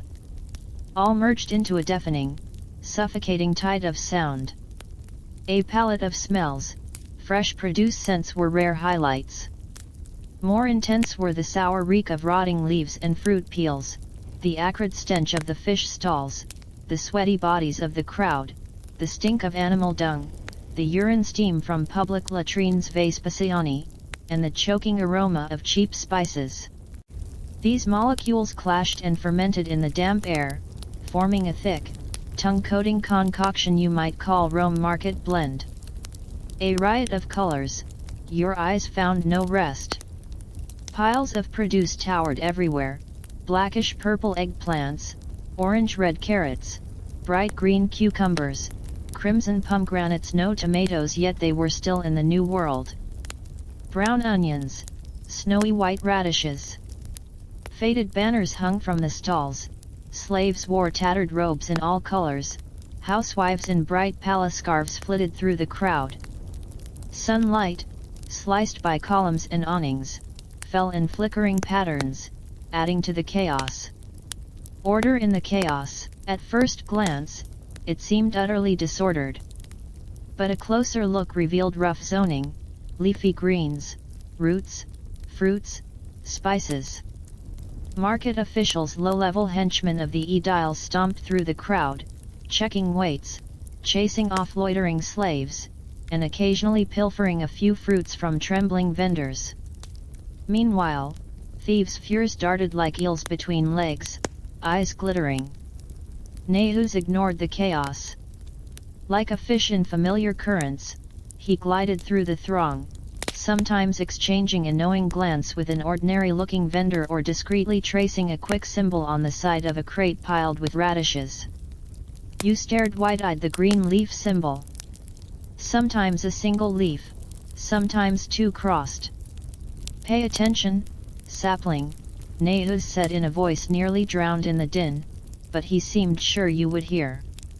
Leaf veins are everywhere. Every green leaf is one of our feelers. He stopped at a busy vegetable stall. The burly, red-faced vendor, wearing a greasy leather apron, was enthusiastically selling cabbage to a woman in a cheap shawl. Old Vibius, Nahus greeted casually, like making small talk. Your saplings Virgultum look good today. He casually patted some particularly fresh-looking lettuce. Vibius' merchant smile subtly faded into respectful recognition when he saw Nehus and you. Master Nehus. Thanks to the green leaf, picked this morning dew s still on m. He deftly took your sack without looking inside, tucked it beneath the stall, and handed you an almost identical sack of lettuce. For Master Quintus, he loves this stuff, he said loudly, flashing you a quick move-along look. The whole exchange flowed like a well-rehearsed pantomime. A transfer hub. You understood instantly. The cult's lettuce tithe was laundered through vendors like Vibius, mixed into the market flow to be converted into cash or funneled to the cult elite like Quintus. Members like you could also use these stalls to pass items or messages undetected. Nehus nodded and moved on. Vibius resumed his merchant patter at full volume. Cabbage. More reliable than a Senate decree. Next, you stopped at a spice stall. The wiry old vendor, with a hooked nose and sharp black eyes, scanned the crowd warily. The air reeked of cinnamon, pepper, and cumin. Nehus picked up a packet of cumin seeds, sniffed them, and murmured, "The woodpecker pickus has been circling the old oak quercus for 2 days. Smells wrong." The old man barely moved his lips as he slowly sorted spice jars. A breeze from the new garden novice hortus carried some lime dust. Calx stings the nose. Deep root radix profundus says it's time to give the woodpecker something new to peck at. West sewer entrance drunk night watchman drowned there last night. Empty purse on his belt. With purple trim. He paused meaningfully. Nehus' pupils contracted. He set down the cumin. Understood. Thanks, old Silvius. His pace quickened. You hurried after, heart racing. You hadn't caught everything, but purple trim made your hair stand on end. Purple borders marked Roman officials, including surveillance agents. They were discussing misdirecting or framing the agents. And the drowned guard accident or arrangement, an intelligence hub. The spice stall served as a message relay, coded language for dangerous intel. Old Silvius' hawk eyes tracked not just spices but the whole market's subtle shifts. Finally, Nehus led you to a quieter market edge where a few stalls sold cheap pottery and used tools. He stopped at one hawking old sickles and hoes. The dozing old vendor perked up when Nehus tapped a peculiar rhythm: tap, tap tap, tap on a sickle handle. The old man's cloudy eyes flashed sharp for an instant. Nehus' rare visitor. His voice was hoarse. "I need some new shovels, novi ligens," Nehus murmured. "For the new garden. Quiet and clean." The old man grinned, showing gaps in his teeth. "Tough soil in the new garden needs sturdy shovels." He slowly dragged out a sack with a faint clink of metal. 5 silver leaves Argentea folium, delivered to Willow Creek Salix Rivas. Nehus frowned at the price but didn't haggle. He handed over some silver coins, denarii. "Same terms by sunset." The old man pocketed the coins, sank back into his pile of junk, and resumed his sleepy act. A recruitment point. The tool stall was really a front for hiring muscle. New shovels meant thugs for dirty work, transporting goods, intimidation, even accidents. Willow Creek was clearly a drop site. Mainstream historical context: Roman markets, Macelum or specific forum types like Forum Holatorium weren't just commercial spaces, they were hubs of information flow, rumor mills, and social centers for the urban poor. They were also breeding grounds for underground groups and early crime networks. Vendors formed tight mutual aid cliques, protecting each other and sharing intel. The cult's use of this network, embedding green leaf symbols and gestures amid market noise, was ingenious and highly efficient.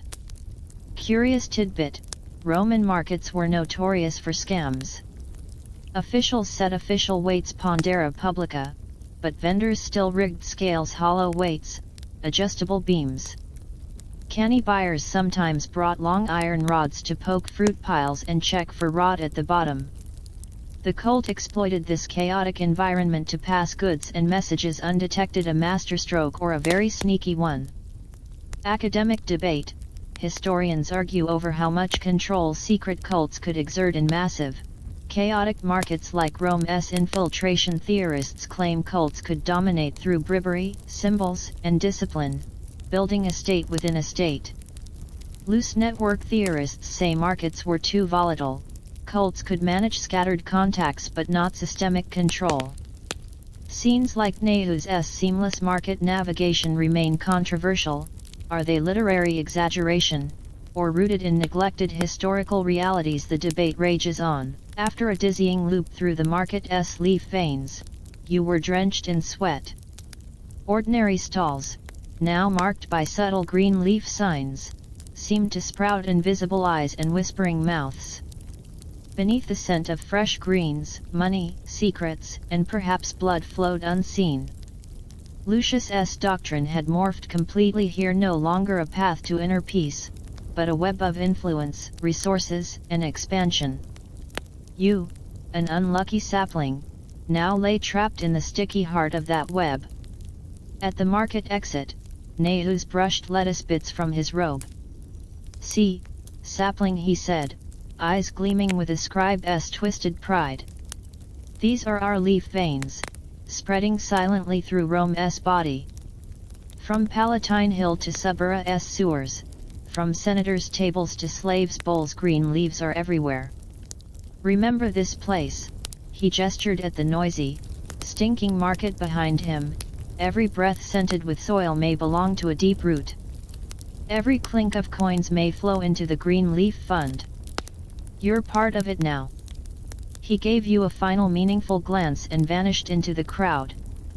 You stood at the market's edge, clutching your sack of fresh, muddy lettuce, now feeling more like a scorching brand. The chill library on the Palatine, the lettuce altar in Subura's back alleys, and this reeking, humming market web. Lucius's green path was no peaceful trail, it was a vast, sticky spider web blanketing Rome's rotten yet vibrant body, greedily sucking nourishment and expanding in silence. And you, a hapless sapling, were now caught at its center. The sack of gleaming lettuce in your hand, fresh as if plucked from paradise, now reeked faintly of hellish mud and sickly sweetness. Rome's vegetable stalls were far deadlier than any arena. And here lettuce could eat you alive. You moved almost on instinct now, dragging heavy legs along the dimly marked path of the greenway toward the Subura district's vegetable stall headquarters. The sack of greens in your hand grew heavier by the step, the earthy reek of fresh soil mixing with the sweet, cloying scent of lettuce, a smell that now turned your stomach. With every corner, doorway, or shrine base you passed, your eyes involuntarily swept across the surfaces: smooth stone, flaking plaster, dust-choked crevices. No carvings. No symbols. Nothing.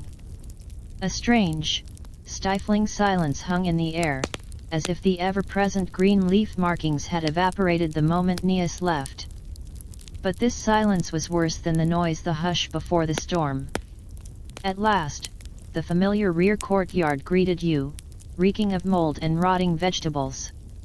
The door stood ajar. You hesitated, then pushed it open. The yard lay empty. Only the massive lettuce, venerated as a sacred object, remained alone on the altar. In the afternoon sunlight, it looked withered, its leaf edges curled slightly, stripped of the eerie, unnerving luster they held under last night's oil lamps. Lucius Voridus stood alone at the center of the yard, back to you, gazing up at a strip of sky framed by towering insulated apartment blocks. The sun outlined his thin frame, making him appear almost weary. He wore no symbol-laden, pristine ceremonial robe, just a plain gray-brown tunic, looking every bit a real gardener. Hearing your footsteps, he did not turn. He simply asked, calm as ever, "Did you feel it, young shoot, the pulse of the veins?" You opened your mouth, wanting to denounce everything you'd seen at the market, the smuggling, the intelligence networks, the hired muscle, the dirty deals, the veiled hints of murder, but the words caught in your throat and emerged instead as a hoarse, "The Greens are back." You placed the heavy offering on the ground, dirt staining the already filthy floor. Slowly, Lucius turned to face you. The usual serene control was gone. His brow furrowed, and in those deep eyes pooled a shadow of worry, clouds across a lake. He didn't glance at the sack of lettuce. His gaze locked on your face, as if trying to pierce through your eyes and read the fear and doubt now blooming deep within your soul.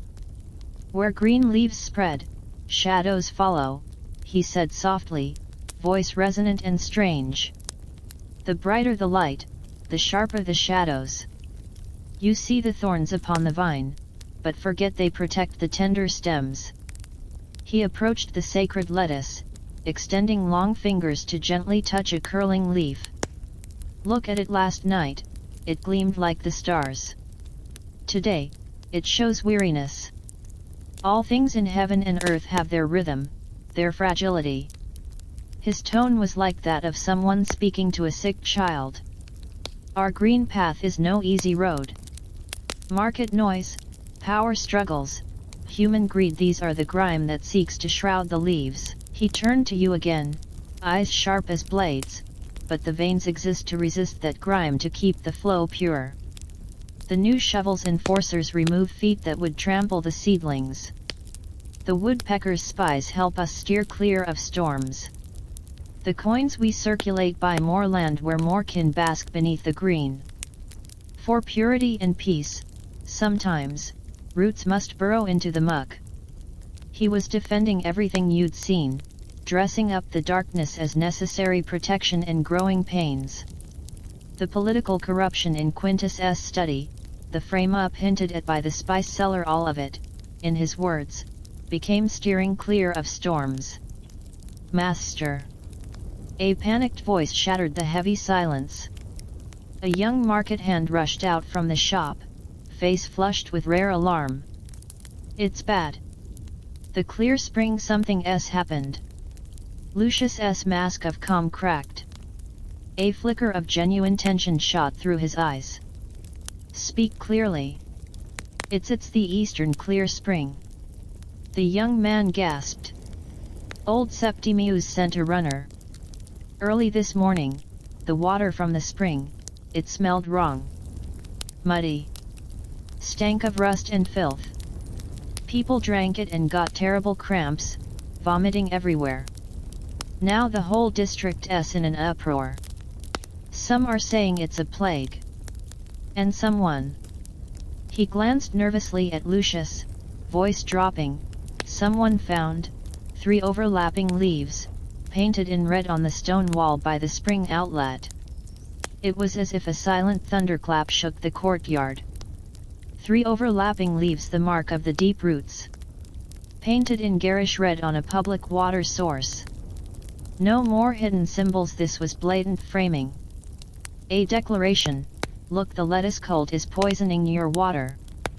Lucius's face turned ashen, his body swaying slightly. Eyes closed tight, he drew a long breath. When they opened again, they burned with a storm barely held at bay, leaving only a terrifying coldness. "Woodpeckers, swift hands." He spat the words through clenched teeth. This was no accident, a carefully planned trap by the woodpecker spies of the prefect. Using water pollution, the greatest public fear, to turn the mob against the cult. Now. Lucius's orders snapped through the air, sharp but trembling beneath the surface. "Alert all Deeproot members, erase every mark. Now. As if we never existed. Notify Vibius and Silvius, all vein nodes to enter hibernation, no unnecessary contact. Where is Neas? Send him to the new garden, it must be spotless. Marcus. Find Marcus. Tell him."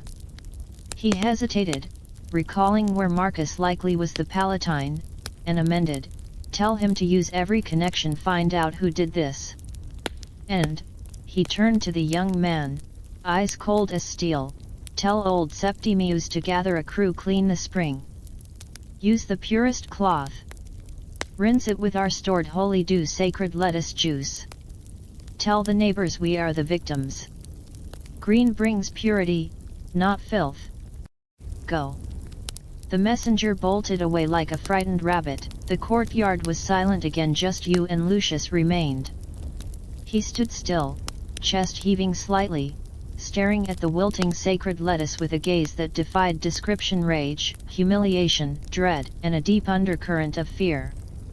His carefully constructed green empire had been dragged into the harsh light in the ugliest way. This was no longer an academic threat whispered in Palatine studies, this was a fire aimed straight at the roots. Mainstream historical note: in ancient Rome, the aqueductus public water system was the city's lifeline. Water source pollution corruption triggered mass panic and was often blamed on sacrilege, witchcraft, or enemy sabotage. Roman officials, especially aediles and the praefectus urbi, would launch harsh crackdowns. Framing a new, fringe cult via a water scandal was a classic way to incite public hatred and justify elimination. Quirky fact: Romans were obsessed with water quality even though their lead pipes caused issues. Pliny the Elder's natural history lists ways to test water: sight, smell, taste, even weighing it. Good water was supposed to be light levis. Purification methods ranged from filtration and alum treatment to burning sulfur fumes. Using diluted lettuce juice, though odd, fit their view of lettuce as cooling and purifying, a mix of PR and period scientific superstition. Scholarly debate: historians still debate where the tolerance line for fringe religious groups in Rome truly lay. Doctrine, secrecy, wealth, influence on public life. Water poisoning frame ups like this served as classic pretexts, but were they planned by the state, traditional priesthoods, economic rivals? No clear answer. The cult's targeted destruction now mirrored countless such struggles beneath Rome's imperial veneer. Young shoot, Lucius's voice jolted you back from the whirl of thoughts. He had come close, so near you could see the bloodshot webs in his eyes, the tempest barely caged within. Gone was the saintly calm, in its place burned raw, desperate survival instinct. You see now. The storm has begun. The green leaves lie stained. He seized your arm, grip so tight it hurt. Now you have only one choice: take root. Drive your roots deep into the mud, bend like a reed in the storm, or be ripped out, trampled, lost forever. His eyes burned into yours like branding irons.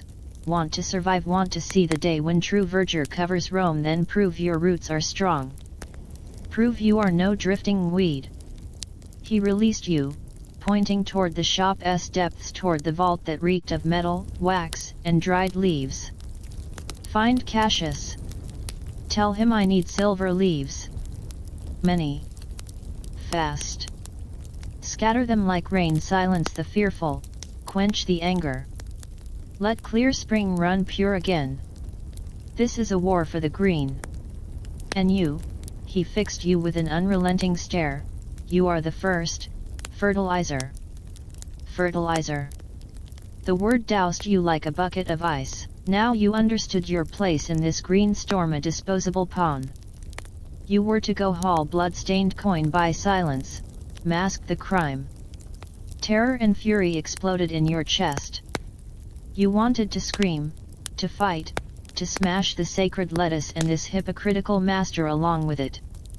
But Lucius's bloodshot gaze, the mounting chaos outside, screams, curses, frantic running, and the cold face of Quintus Fabius. All these vines wrapped tighter and tighter around you. You were just a young shoot, a seed swept into the storm. Resisting would only get you crushed first. You looked down at your dirt and lettuce-stained hands. These hands were now bound for the vault to touch silver bought with blood. Roots in the muck. No, you felt yourself being dragged deeper by this mad green path, into an abyss from which there was no return. Numb, you turned, moving like a hollow puppet toward the heavy iron door gateway to wealth and sin. Behind you, Lucius Voridus' voice echoed through the rising storm in Rome like a curse. Remember, young shoot, either take root in the filth or rot in it.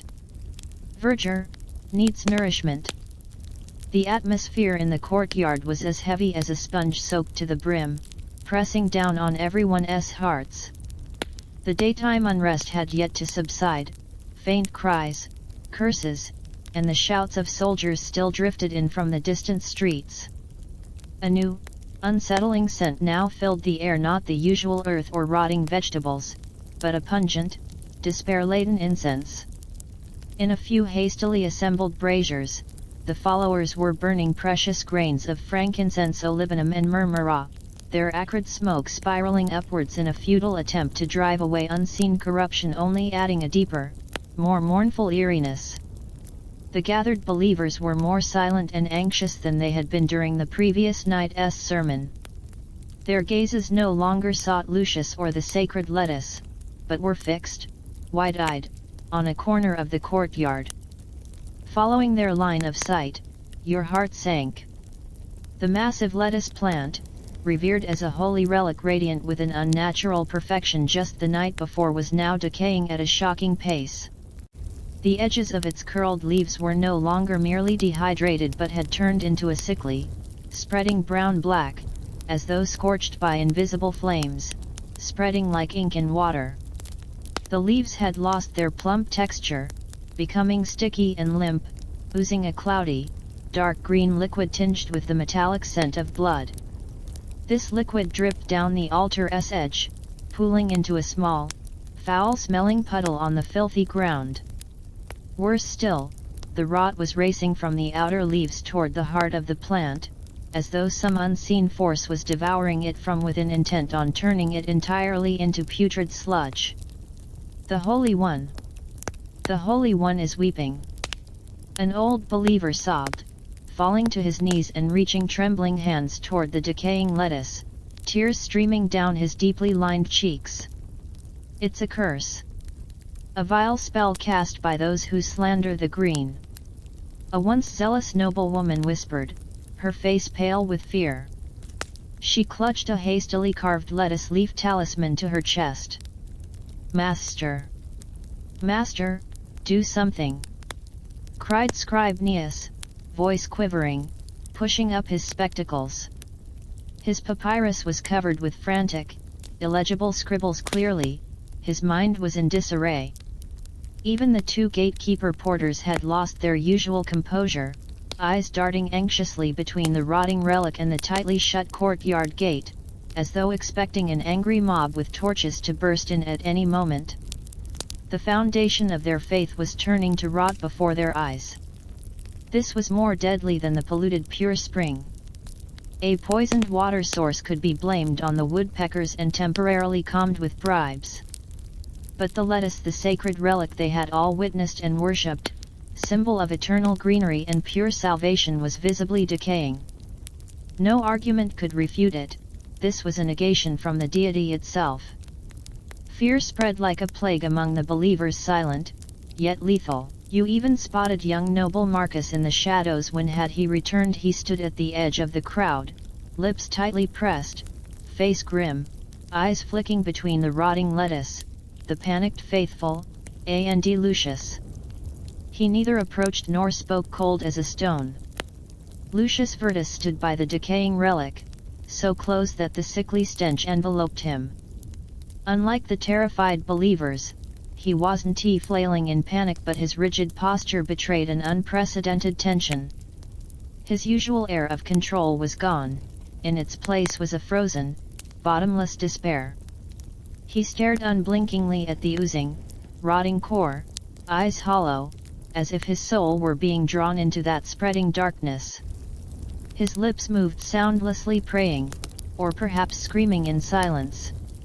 The faith he had so carefully constructed was already teetering after the polluted spring scandal. This decaying relic was the final blow, smashing the very pillar holding it all aloft. Time dragged on through the suffocating fear and thick incense smoke. The sun's last rays were swallowed by the towering insulae, and deep twilight blanketed the courtyard. Flickering oil lamps and braziers cast unsteady, ghostly shadows on the fearful faces of the believers and on the growing puddle of foul rot. Just as despair threatened to consume everyone entirely, Lucius moved. Slowly, ever so slowly, he lifted his head to gaze at the newly risen, pale full moon above the narrow sliver of sky. Moonlight traced the sharp, sculpted lines of his face. In that icy light, the hollow despair in his eyes began to spark with a terrible, almost mad gleam. "No," he rasped, voice raw like sandpaper, yet carrying a strange penetrating force that cut through the believers' weeping and the crackling of the braziers. "The green will not wither." He suddenly spun to face the frightened crowd, arms outstretched, his wide sleeves whipping in the night breeze like the wings of a dying bird. "Filth has clouded your eyes. It has obscured the immortal light within the green." His voice rose higher, ragged and commanding, no longer the gentle tone of his sermons but the piercing cry of a dying prophet. "Look at this moon!" he shouted, pointing to the pale disk. "It pierces the clouds and lights the darkness. Like the sacred Duros Divinus, it will wash away all defilement. Tonight. Now. We must, with the purest faith, with the green flame burning in our very souls, awaken life once more. Drive out the cursed blight." He thrust his finger toward the rotting relic with a wild, almost frenzied gesture. "It is not dead. It is transforming, gathering the strength to be reborn. Like a seed sprouting from rotted fruit. We must perform a ritual, a dance to pierce the darkness and reach the stars. We must fuel it with our dance, our faith, our life's fire. The moonlit let us dance." On the brink of collapse, Lucius chose to counter despair with an unprecedented, desperate ritual. He stepped into the center of the courtyard, standing beside the oozing puddle, ignoring the sticky filth beneath his feet. Head thrown back to the moon, his arms began to move in a strange, jerking rhythm. There was no beauty in the motion, only painful convulsions, as if he were wrestling with invisible forces. His eyes locked on the moon, mouth chanting not the gentle words of old sermons, but urgent, guttural, rhythmic utterances, interwoven with Latin phrases that sounded like ancient farming spells or plant incantations. The followers were stunned by this sudden madness. For a long moment, no one moved. Then the old man who had been sobbing on the ground was the first to rise, stumbling forward to join Lucius, mimicking his twisted dance with hoarse, broken moans. Next came the noble woman, her face now bearing the rapture of a martyr, mingled with dread, arms flailing, feet unsteady. Aeneas adjusted his spectacles, visibly struggling to remain rational, but as more and more believers joined, swept up by what seemed like mass hypnosis, he too began to move, awkward and trembling. The porters growled, stomping heavy steps as if performing a war dance. More and more were drawn into this whirlpool of desperation, circling the growing pool of rot beneath the cold moonlight, the acrid smoke, and the overpowering stench. Their twisted shadows loomed enormous on the walls, monstrous, frenzied shapes. The chanting, moaning, heavy footfalls, and crackling flames merged into a dreadful, inhuman cacophony. The rot's sickly sweetness, the sharp incense, the sour sweat, all of it mingled and fermented in the swirling madness. This was no serene rite, it was a collective hysteria on the edge of despair. You pressed yourself against the cold wall in the shadows, stomach churning. The scene before you evoked tales of the frenzied Bacchic rites of Dionysus filled with destruction and self-destruction. Lucius was no longer a compassionate guide, but a desperate shaman, leading his followers to fight mental collapse with bodily frenzy. The decaying lettuce, under the madly dancing figures and flickering firelight, now resembled a melting, foul-smelling green corpse. Historical note: in Roman Mysteria mystery rites, dance, saltatio, music, incense, and collective ecstasy ecstasis were indeed used to commune with gods, seek miracles, or ward off evil. Bacchanalia were banned by the Senate for their wild excesses, reportedly involving orgies and violence. Moonlit nights were seen as magically potent, ideal for secret rites. Lucius' frenzied moonlit lettuce dance, though absurd in its object, borrowed from genuine Roman mystery elements. Fun fact: Romans believed plants had souls and could sense human emotions. Pliny the Elder recorded tales of vines responding to their owner's moods, and basil wilting at news of its owner's death. Roman agronomists like Columella would chant over seeds to ensure good harvests. Lucius' ritual sought to revive the lettuce through fervent human emotion, a concept rooted in Roman animistic thinking. Scholarly debate: historians debate the effects of such collective rites. The catharsis theory holds that they released pent-up fear and despair, temporarily stabilizing the group. The spiritual theory suggests altered states might have induced genuine mystical experiences. The collapse theory warns that in times of extreme stress like persecution or crisis, such frenzies hasten collective mental breakdown. Was Lucius galvanizing his followers or hastening their collapse? The line had blurred. You watched Lucius, sweat-soaked and wild-eyed, moving amid the dancers. His gaze flicked now and then to the decaying core, not calm, but ablaze with madness and a deep, perhaps unconscious fear that even this final gambit might fail. Marcus remained motionless in the shadows, eyes not on the frenzied dancers but gazing toward the Palatine Hill, his expression dark and unreadable. Beneath the pale moon, they danced in rot and madness around a dying vegetable. The scene was more soul-chilling than any gladiatorial bloodshed. Lucius' eternal green now stank of death. The green path seemed no longer to lead to salvation, but to a quagmire of rot and despair. The relic was dead. The master was mad. The followers, lost in their frenzy, were dancing not for rebirth but for the requiem of their twisted souls. Lucius' dance froze abruptly. He stood in the center of the courtyard like a statue struck by lightning, arms still raised toward the moon, but his head suddenly snapped toward the tightly shut courtyard gate. His bloodshot eyes bulged wide open, pupils contracted in sheer terror, fixed intently on the gap beneath the door where, at some unknown moment, something had been silently pushed through. That object, glinting faintly in the flickering firelight, emitted a cold, chilling metallic sheen. It was a knife. Not a soldier's short sword gladius, nor a farmer's sickle. It was one of the most common and most unsettling weapons on the streets and alleys of Rome, a kitchen knife coulter. A coarse wooden handle, a single-edged blade polished bright, with a few pieces of green lettuce leaf and a suspicious dark red stain still clinging to the tip. It lay there quietly in the shadow beneath the door, like a viper coiled at the entrance of its den. The frenzied dance had been paused, as if someone had pressed a button. The cultists froze mid-movement, their twisted expressions locked on their faces. Only heavy breathing and the occasional crackle of burning charcoal in the brazier remained. All eyes were forcibly drawn away from the rotting sacred relic and their mad guru, now riveted on the knife smeared with lettuce leaf that had appeared so ominously. Time seemed to stop.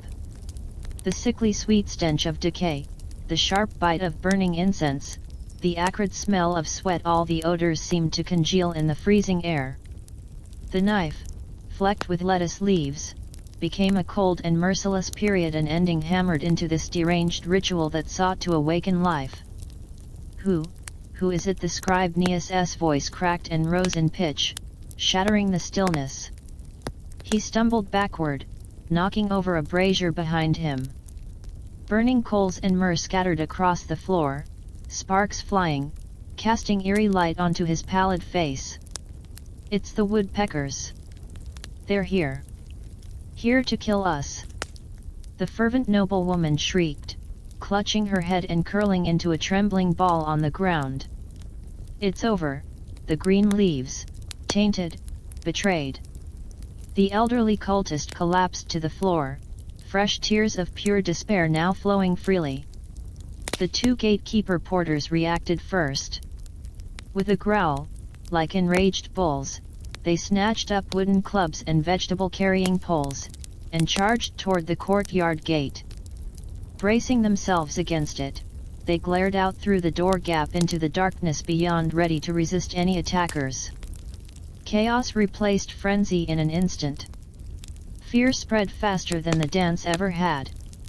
Sobbing, screaming, meaningless prayers, bodies shaking uncontrollably with terror, the tiny courtyard became a mire of despair. The rotting relic continued to ooze foul liquid, while the knife flecked with green lettuce silently mocked their frantic struggle. Lucius still stood rigid. His gaze was locked on the knife, facial muscles twitching violently. The fire of madness in his eyes was extinguished, replaced by something deeper, colder, an agonizing sense of betrayal. He recognized that knife.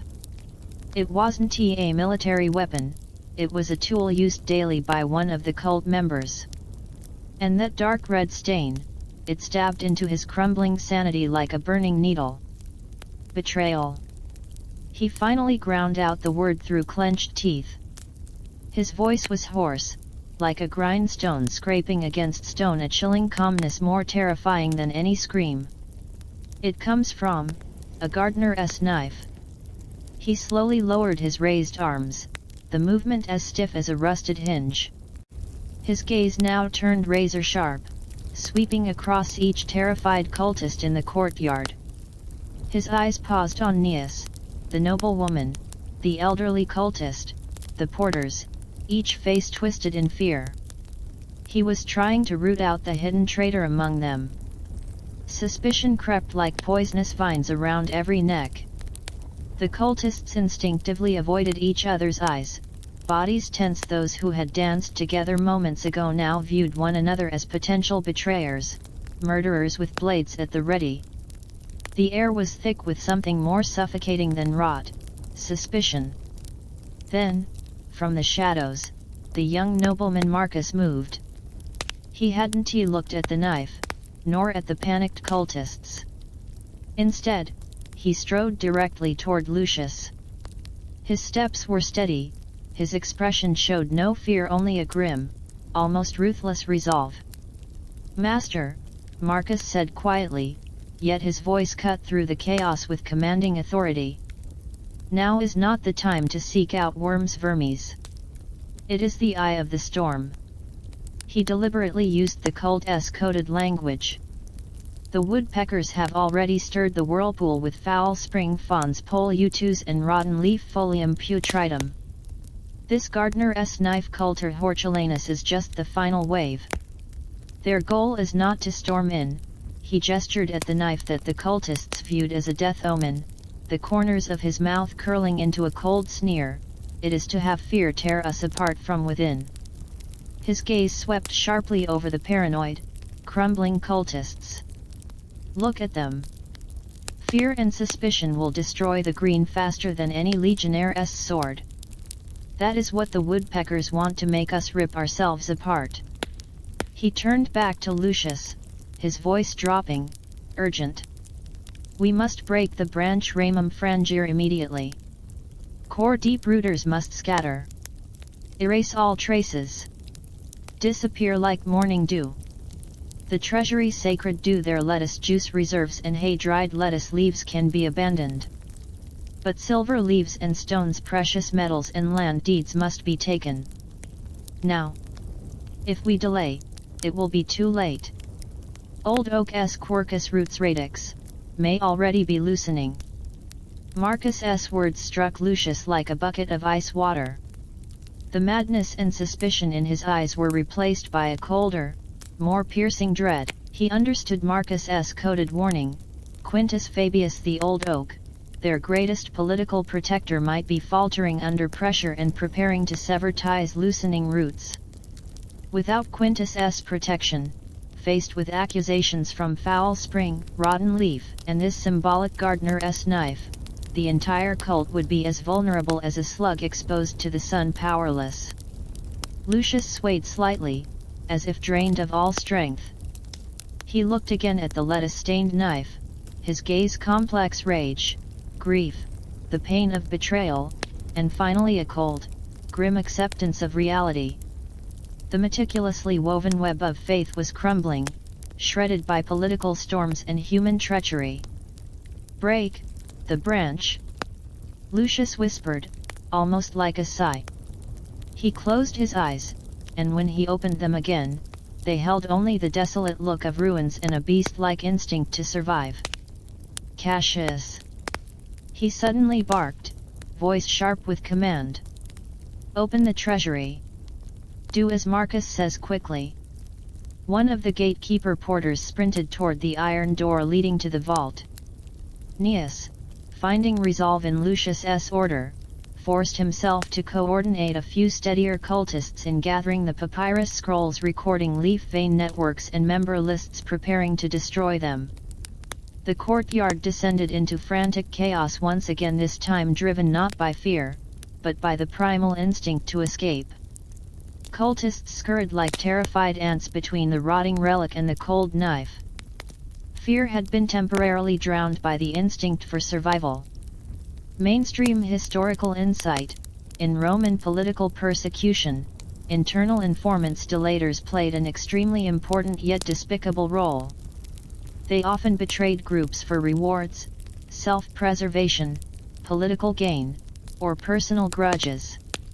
During the reign of emperors like Tiberius, such practices were rampant.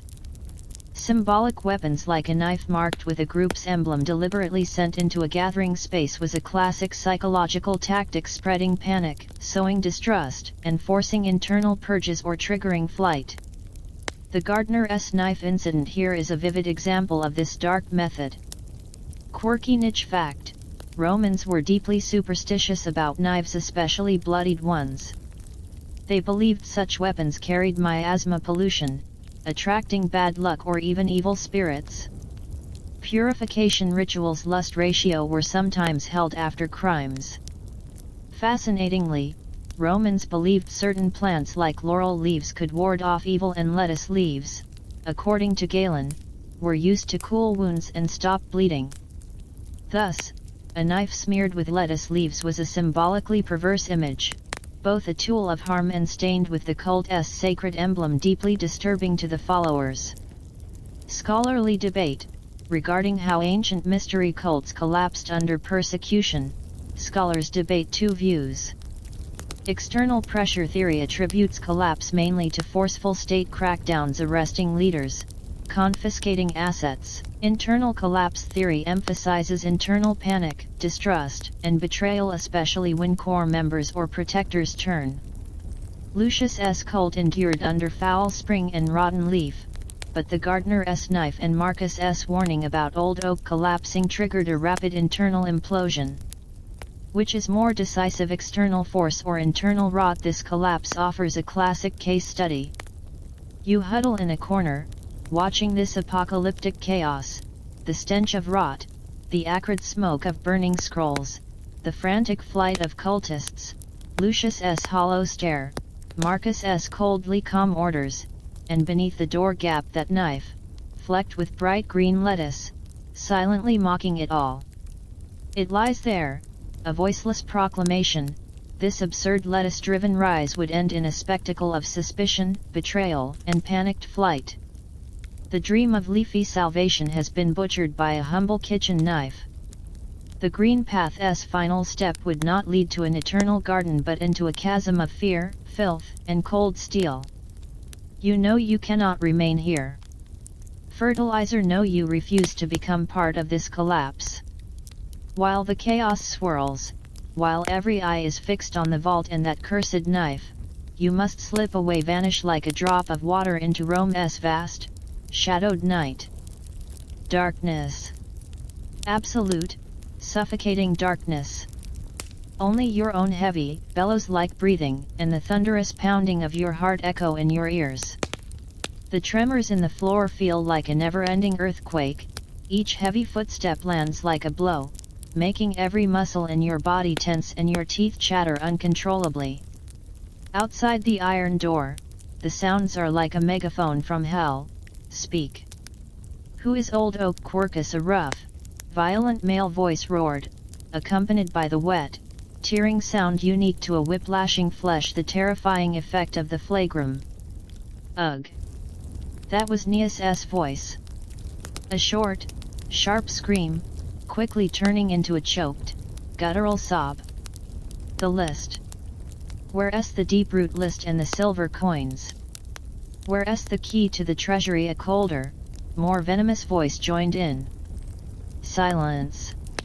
Only ragged, blood-flecked gasps for air. Whack. Whack. 2 more lashes. This time came the dull thud of bones striking something hard, followed by a suppressed cry of pain. Marcus. That aristocratic voice, now cracking under torture, dignity shattering. TCH. Playing tough, a bunch of lunatics praying to rotting lettuce. The rough voice spat. If you don't talk, we'll pickle you in lettuce jars and hang you up for display. You clamped your hand over your mouth, fingernails digging into the flesh of your cheek, using pain to stifle the scream rising in your throat. Tears mixed with dust and cold sweat, carving muddy trails down your face. Fear slithered like a frozen serpent around your heart, tightening with every beat. Who would be dragged out next? Lucius. What would they do to the mentor? You could almost smell it, that faint trace of blood drifting in from behind the iron door, mixed with the sour stench of sweat, the earth on soldiers' boots, the musk of horse dung. Your stomach churned violently. Then, a voice. Not a scream, not a shout, but the voice of Lucius Vertus. Weak, hoarse to the point of breaking, yet carrying a strange, icy calm like a poisoned shard of ice. The green leaf will not perish from being trampled. He seemed to be muttering to himself, or perhaps addressing his tormentors. You can crush its branches and leaves, but the seeds have already scattered with the wind. His voice faltered, broken by gasps of pain. Seeds, I'll crush your rotten seed right now. The rough voice bellowed, followed by the dull impact of a boot to flesh, and a muted grunt from Lucius. Enough, Gaius. The colder voice stopped him. He sounded more intrigued than angry. Seeds? What seeds? Speak clearly. His tone slithered closer, like a snake smelling blood. Lucius let out a hoarse laugh like wind rasping through a broken bellows filled with bitter, hopeless irony. The sacred seed, divine seed, each one, carries the power of rebirth. You'll never find them all. His voice dwindled, until only faint, labored breathing remained. Sacred seed, divine seed, curled in the darkness, your heart nearly stopped. What was Lucius saying? Was he referring to those ordinary lettuce seeds the faithful hoarded so fervently, the ones Quintus dismissed as too conspicuous, or was he hinting at something far more secretive? Was he bluffing, buying time with nonsense, or was he, in the grip of despair, revealing the core of the cult's greatest secret? Those pouches of seeds Cassius treated like sacred relics in his private ledgers, were they not just symbolic? After all, the interrogation seemed to stall. The soldiers, confused and irritated by Lucius's cryptic seeds, paused the torture. Only groans and impatient footsteps echoed beyond the door. Your tension loosened slightly, only to be seized by a deeper dread. Would they search the treasury next? The thought nearly suffocated you. Suddenly, a whisper faint as a dead leaf rustling brushed your ear. Your heart stopped. You jerked your head, though you could see nothing, nearly crashing into the cold stone wall. Someone else was in here. Shhh. A breath of sound near your ear. It was Cassius, the accountant. That gaunt, silent old man. He had been hiding here too, so close you could smell that unique scent of parchment, ink, and ancient dust wafting from him. Don't move, don't make a sound. His voice creaked like rusted hinges, every syllable pressed low, yet chillingly calm. They, one tea come in, just yet, the key, is on the rotten seed. He meant Lucius. Lucius had the treasury key, the leaf-shaped one. Cassius's breath grazed your ear cold and dry. Listen carefully, little fertilizer. He even used Lucius's nickname for you, though his tone held no emotion. If you want to live, remember, two things. You held your breath. In the dark, your hearing sharpened like a blade. Cassius's voice, a ghostly whisper, first, the sacred seed, is real. He paused, checking for outside sounds. Not those, market stall, common seeds, but ancient ones, brought back, by the mentor, from the east, said to sprout, only in the pure land, bearing, the immortal leaf. His voice carried a subtle trace of reverence, or was he merely stating a fact? The records are on the black tablet, tabula nigra, only the mentor, and I, know where it's buried, how to identify them. Your mind roared. Lucius hadn't he been raving the cult truly possessed a mysterious sacred seed? Was that their real faith, the ordinary seeds a decoy? Why would Cassius tell you this second? His voice dropped even lower, practically pressing against your earlobe.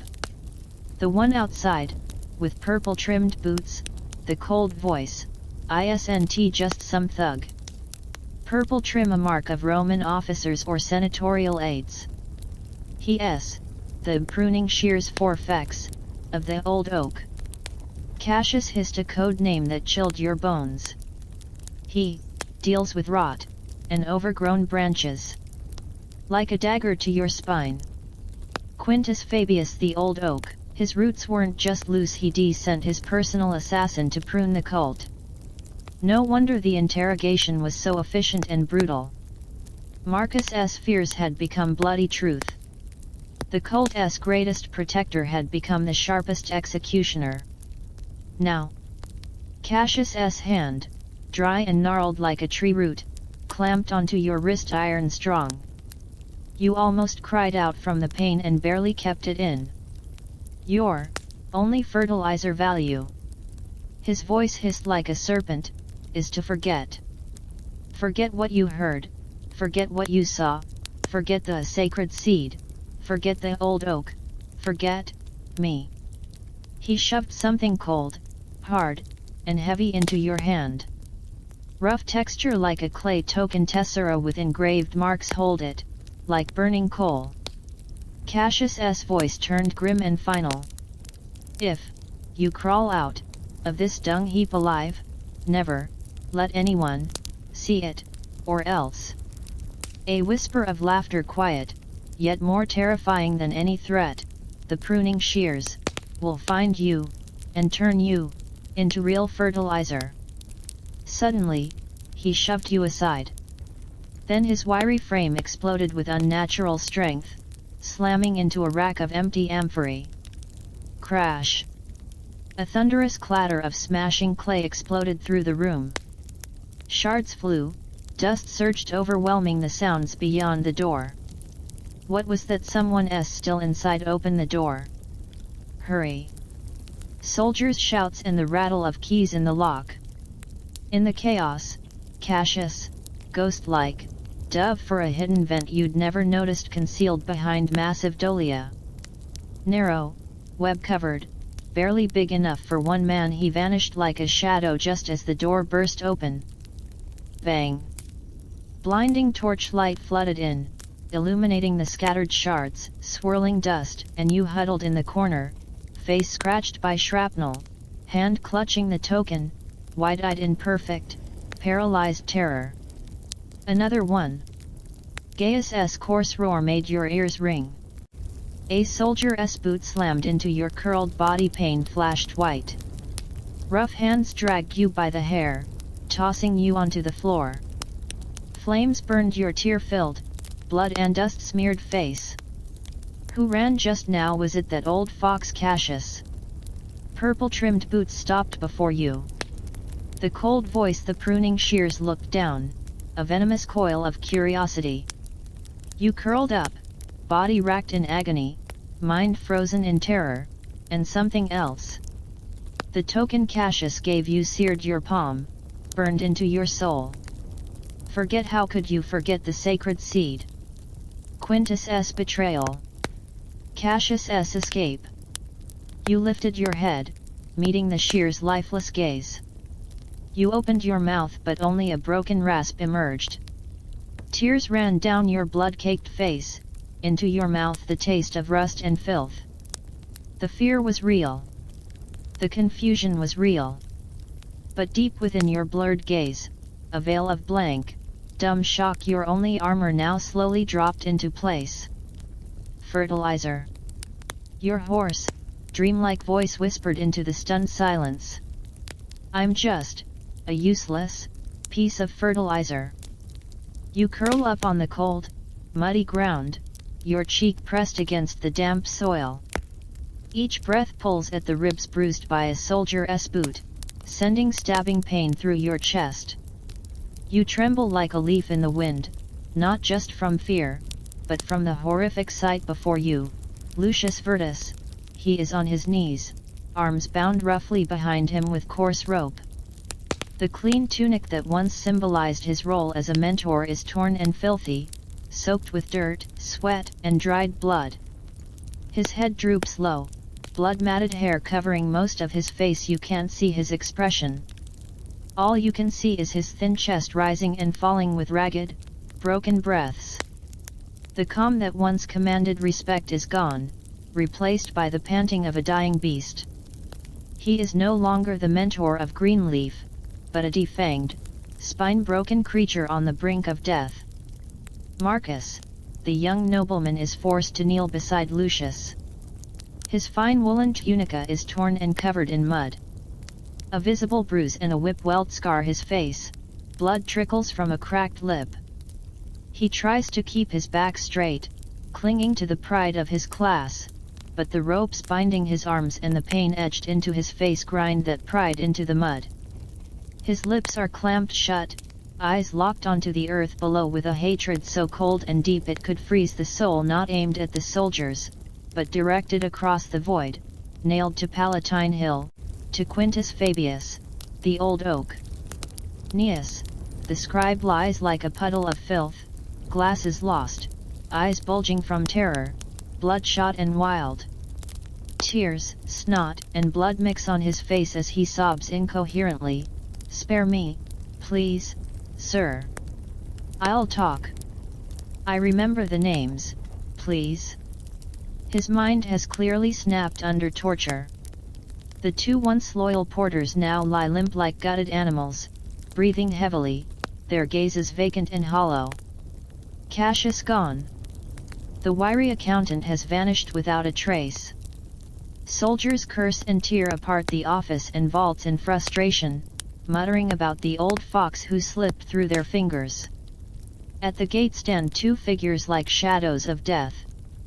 One is the butcher-voiced commander, Gaius, arms crossed, face smeared with post-abuse satisfaction and open contempt. The other, clad in a dark cloak with purple-trimmed boots and a cold, serpentine voice, is known only as the pruner. His hood casts a shadow over most of his face, revealing only a sharp jawline and tightly pressed lips. He stands motionless like a statue, yet his presence radiates a chilling, oppressive weight. Even Gaius reigns in his aggression under that silent gaze. The pruner's eyes slowly scan over the captured, finally settling on you, cowering in the muddy corner like a frightened rat. There's no warmth in that gaze, only the detached appraisal one might give a broken object. You feel as though your very soul is freezing under his scrutiny. You bow your head, wishing you could disappear into the earth. Is this all? The pruner asked, his voice still cold and flat, devoid of emotion. Where's the old rat, the accountant? Sir, the vault had a vent that connects to the sewers. That bastard crawled in. Gaius spat, fuming. It's pitch black, reeking, and too narrow our men can't follow. Damn it, he got away.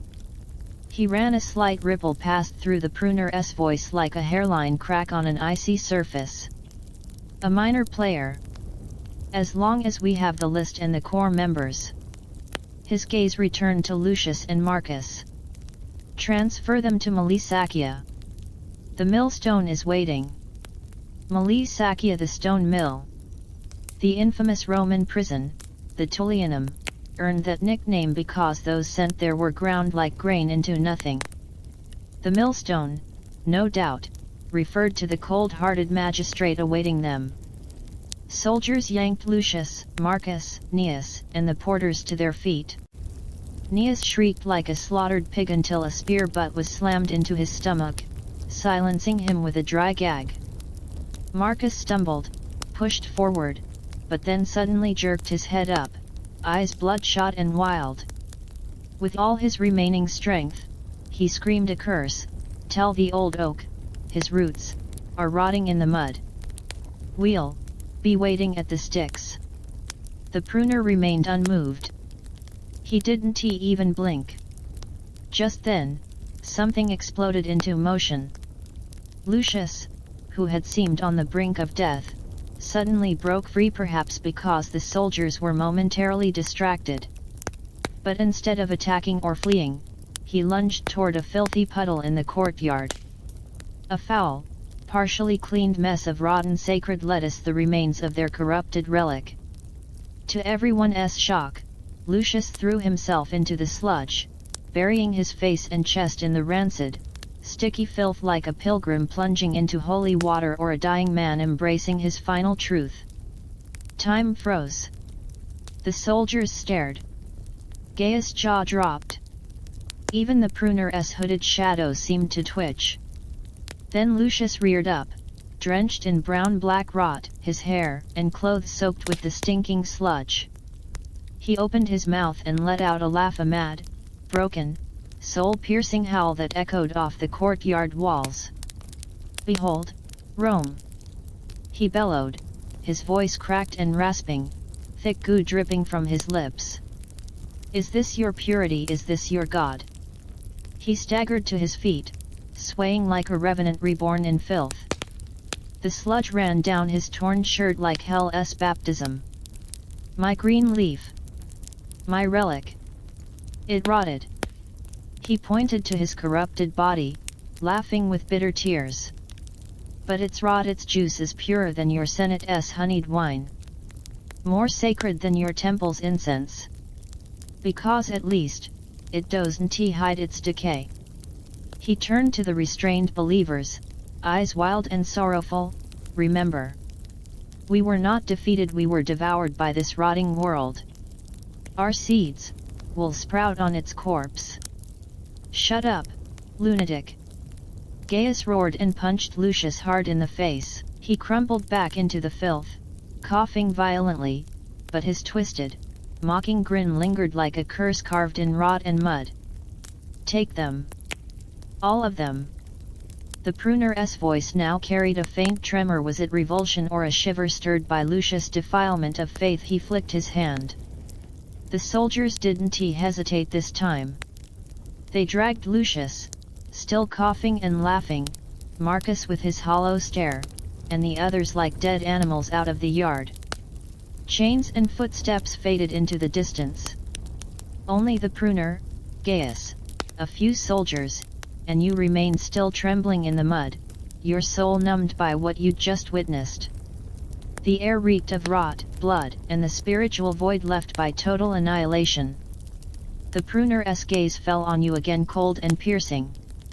Gaius walked over, grinning viciously, his boots squelching in the mud. He grabbed your hair and yanked you up like a chick. The pain sent black spots dancing in your vision. "And this little lump of fertilizer?" Gaius sneered. "What now, sir? Toss it in the Tiber for the fish or grind it down at the mill too. You hang there, limp and broken, mind blank from terror. The shard of clay that Cassius had slipped you presses against your chest, searing cold through your torn clothes, a brand, a lifeline to some unseen abyss. The pruner's hooded head seems to consider you like weighing a broken tool's final use. Judgment descends. This time, it's not about faith. It's about your pitiful, fertilizer-like existence. And whether it deserves to continue. The heavy oak doors slammed shut behind you, cutting off all light and air from the outside. In an instant, you were engulfed in a suffocating air thick with the stench of ancient mildew, cold stone dust, the sweat of fear, and a faint but unmistakable scent of blood. Shoved forward, you stumbled into a vast, awe-inspiring space, the Curia Julia, the Roman Senate House. Even as a lowly fertilizer, you had once gazed at this grand hall rebuilt by Augustus from afar. But only now, standing within it, did you feel its overwhelming weight. The towering coffered ceiling lacaria seemed to float in darkness, and the massive Corinthian columns columnae Corinthii stood like silent giants holding up the heavens, guardians of a place where countless fates were sealed. The cold marble floor shone like a mirror, reflecting the pale daylight slanting in through the high, narrow windows, and countless eyes fixed on you, vulture-like, gleaming with predatory scrutiny. The chamber was not full, but the oppressive silence was more chilling than any crowd. Dozens of senators patriconscripti, clad in togas with purple borders toga praetexta, sat scattered across the semicircular stone benches subcelia. Their faces blurred between shadow and light, as though they wore masks of stone cold, expressionless, unmoved. A low murmur of conversation slithered through the air like a nest of serpents hissing in unison. Your gaze was drawn, unbidden, to the raised platform at the front, the tribunal where three judges Iudices in dark togas sat, their expressions carved in marble. They were today's millstones, ready to crush the grains fed to them by the state. Soldiers shoved you and several other broken, ash-faced followers captured in the raid into the center of the hall, the accused area. It was an open, bare expanse of marble floor, cold and exposed like a sacrificial altar, laid bare under the Senate's cold gaze. Nearby, a tightly guarded space held a few figures that made your heart skip a beat. Lucius Voridus, he looked like a soulless husk, held upright only by the brute strength of two burly soldiers. His face, hair, and ragged robes still bore large, dark brown stains from the thick, putrid fluids of last night only roughly wiped away, reeking faintly of rot and sweetness. His head hung low, long hair veiling his face. He trembled faintly, whether from weakness, cold, or lingering madness was unclear. The blaspheming demon who laughed amid filth last night was now but a withered, silent shell. Marcus, the young noble, had been given a relatively clean prisoner's tunic vestus pennularis, but bruises marred his face, and his split lip was a sharp red wound. He stood tall, his hands shackled vincula before him, chin raised slightly. His eyes, cold as tempered steel, locked on the tribunal and scanned the shadowed seats of the Senate. There was no fear in that gaze, only seething hatred and an aristocratic contempt. Was he searching for Quintus Fabius Cnaeus? The scribe sat slumped on a stone bench, his eyes vacant, body trembling uncontrollably like a lamb paralyzed by fear. His breakdown was complete. It was as if his soul had fled this quivering shell.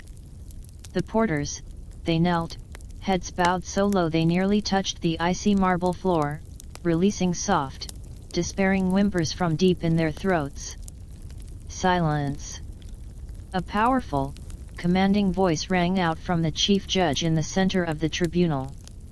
The hall instantly fell silent, leaving only the sound of ragged breaths and the faint clinking of chains. The oppressive stillness was enough to make your legs buckle. The trial had begun. No lawyers, no lengthy procedure. A prosecutor accusator in a plain toga, an unfamiliar, sharp-faced middle-aged man, stepped into the center. He unfurled a scroll of papyrus and began reading in a clear, cold voice, as if reciting sacrificial rites. The charges were like venomous thorns, lashing at the accused. Sacrilege sacrilegium. The defendant Lucius Voridus and his followers dared elevate lowly vegetables lettuce lakshica to the divine, practiced obscene rites, and defiled the gods of Rome and sacred traditions. Their place of gathering was foul, offering rotting matter as sacrifice. He shot a disgusted glance at the stains on Lucius's clothes, polluting the land and invoking divine wrath. Poisoning of the public water supply beneficium in aquas publicas. The evidence is irrefutable. The contamination of the eastern pure spring fons purus is the work of this cult. Their symbols signum nefarium were found scrawled on the spring's stone walls. Innocents fell ill. Panic spread. This is a grave threat to the Roman state. Illegal association and inciting rebellion seditio and collegium illicitum. This group met in secret, recruited members, crafted secret signs signa occulta, hoarded wealth pecuniae congregandi, and infiltrated the marketplace to sow disorder. Their doctrine urges rejection of Roman tradition and rebellion against the Senate and the Empire. Their leader, Lucius Voridus, even declared, "The seeds will sprout upon Rome's corpse," a naked call to insurrection. Witchcraft maleficium. The accused performed so-called purification rituals using lettuce juice. This is nothing but sorcery. Wicked spells meant to corrupt minds and shake the very foundations of the state. Each charge was punctuated by the prosecutor's biting tone and eyes full of scorn cast upon the accused. Murmurs of disgust rippled through the Senate. Cnaeus collapsed in fear, only to be yanked upright by a soldier. Lucius remained unresponsive, an empty shell. Then came the witnesses, commoners brought in by soldiers, vendors, housewives' eyes flickering, voices trembling. Coached by the prosecutor, they identified secret activities in the marketplace, transferring goods, suspicious conversations, and swore they saw leaf symbols after the spring's contamination. Their testimony was full of contradictions, obviously born of fear, but in the Senate's oppressive atmosphere, no one dared object. Historical context. Criminal trials in ancient Rome, especially those involving crimes against the state, crime and maestatis, were often brutal and summary, particularly under the Empire. Prosecutors' accusators could be victims, officials, or professional informants. After presenting charges and hearing coerced or bribed witnesses, judges iudices, appointed by the Senate or Emperor, rendered a swift verdict. The accused had little right to defend themselves. Accusations of superstitio, unauthorized cults, and maleficium, sorcery, were often tied to beneficium, poisoning, and seditio, sedition, tools of political suppression. The charges against Lucius's cult follow this classic pattern of politicized justice. Obscure Roman fact. Romans feared magic to the bone. Even something as mundane as lettuce juice could be seen as a witch's potion. Cato the Elder de Agricultura describes a ritual using lettuce and eggs to treat dislocations. Yet any ritual involving mysterious liquids not sanctioned by the state could be reinterpreted as sorcery. The legal category beneficium was so broad it covered not only poisons, but also spells, incantations, and any evil arts. Thus, the prosecutor's lumping together of lettuce baptism and spring pollution, however absurd, was legally justifiable at the time. Scholarly debate. Historians continue to debate the true motives behind the Senate's trials of cults. The faith purification theory suggests genuine fear for the pax deorum, peace with the gods. The political weapon theory sees these charges as tools used by rival factions, e.g. enemies of Quintus, to eliminate threats. The economic exploitation theory emphasizes the confiscation publicatio bonorum of cult property for Senate and treasury gain. Was Lucius's trial about sacrilege, politics, or the coveted lettuce treasury? The truth remains lost in the Senate's shadows. The prosecutor ended his venomous performance and stepped back, smirking. The three judges on the tribunal, like lifeless statues, cast a cold gaze over the accused. The chief judge spoke at last, his voice echoing through the vast chamber. "Defendant Lucius Voridus, do you confess your crimes or do you speak in your defense?" All eyes turned to Lucius. Time froze. Would he repeat the madness of last night or collapse into silence? The soldiers shook him roughly. Slowly, with immense effort, Lucius raised his head. Beneath the matted filth of his hair, his face was bloodless and gaunt. The fire of last night had utterly died. His eyes were empty wells, still and bottomless. His cracked lips, soiled and trembling, parted faintly. The hall was silent enough to hear a pin drop. Even Neas had stopped sobbing. "Leaves." The voice was so faint it was like a dying thread of breath barely audible. What? The chief judge leaned forward, frowning. Lucius's murky, hollow gaze seemed to pierce the tribunal, the ceiling, and gaze into some unreachable void. His lips twisted, slowly, into something like a smile, an empty, broken smile more heart-wrenching than weeping. "Green leaves will fall."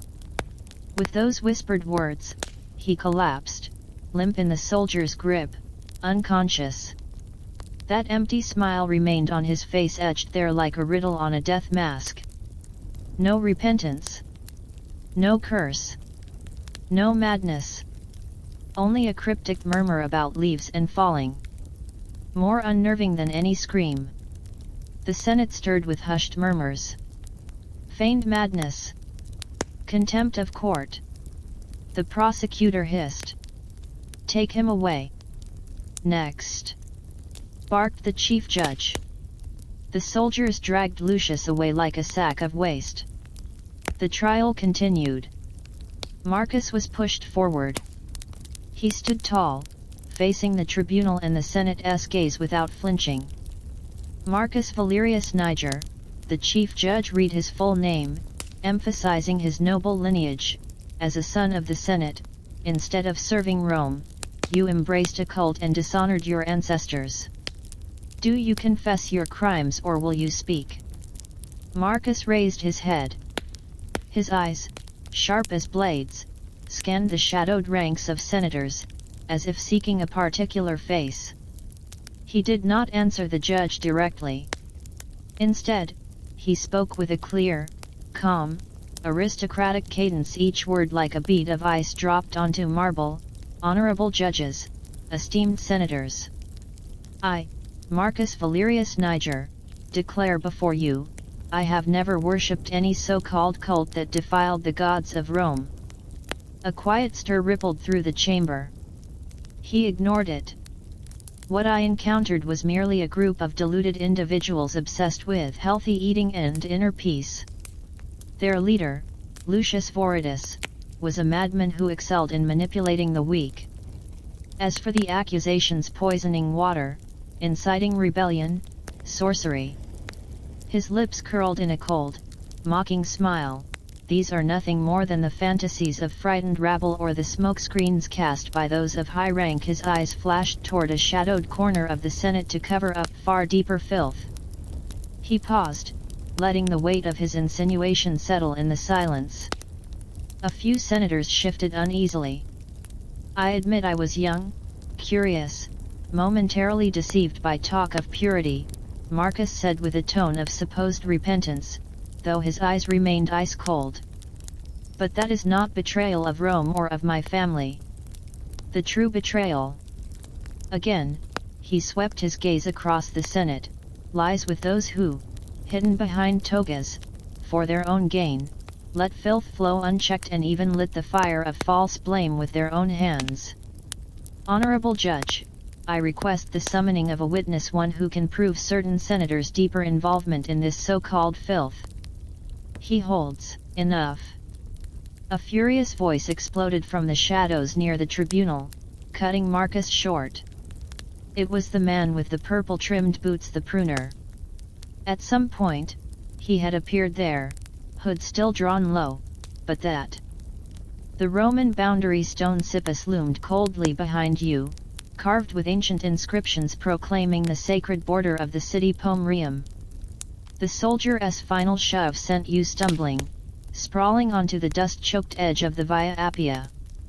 Coarse gravel dug into the whip-torn flesh of your palms, sending a searing pain that paled in comparison to the burning agony across your back from 30 lashes like fire serpents gnawing at your skin.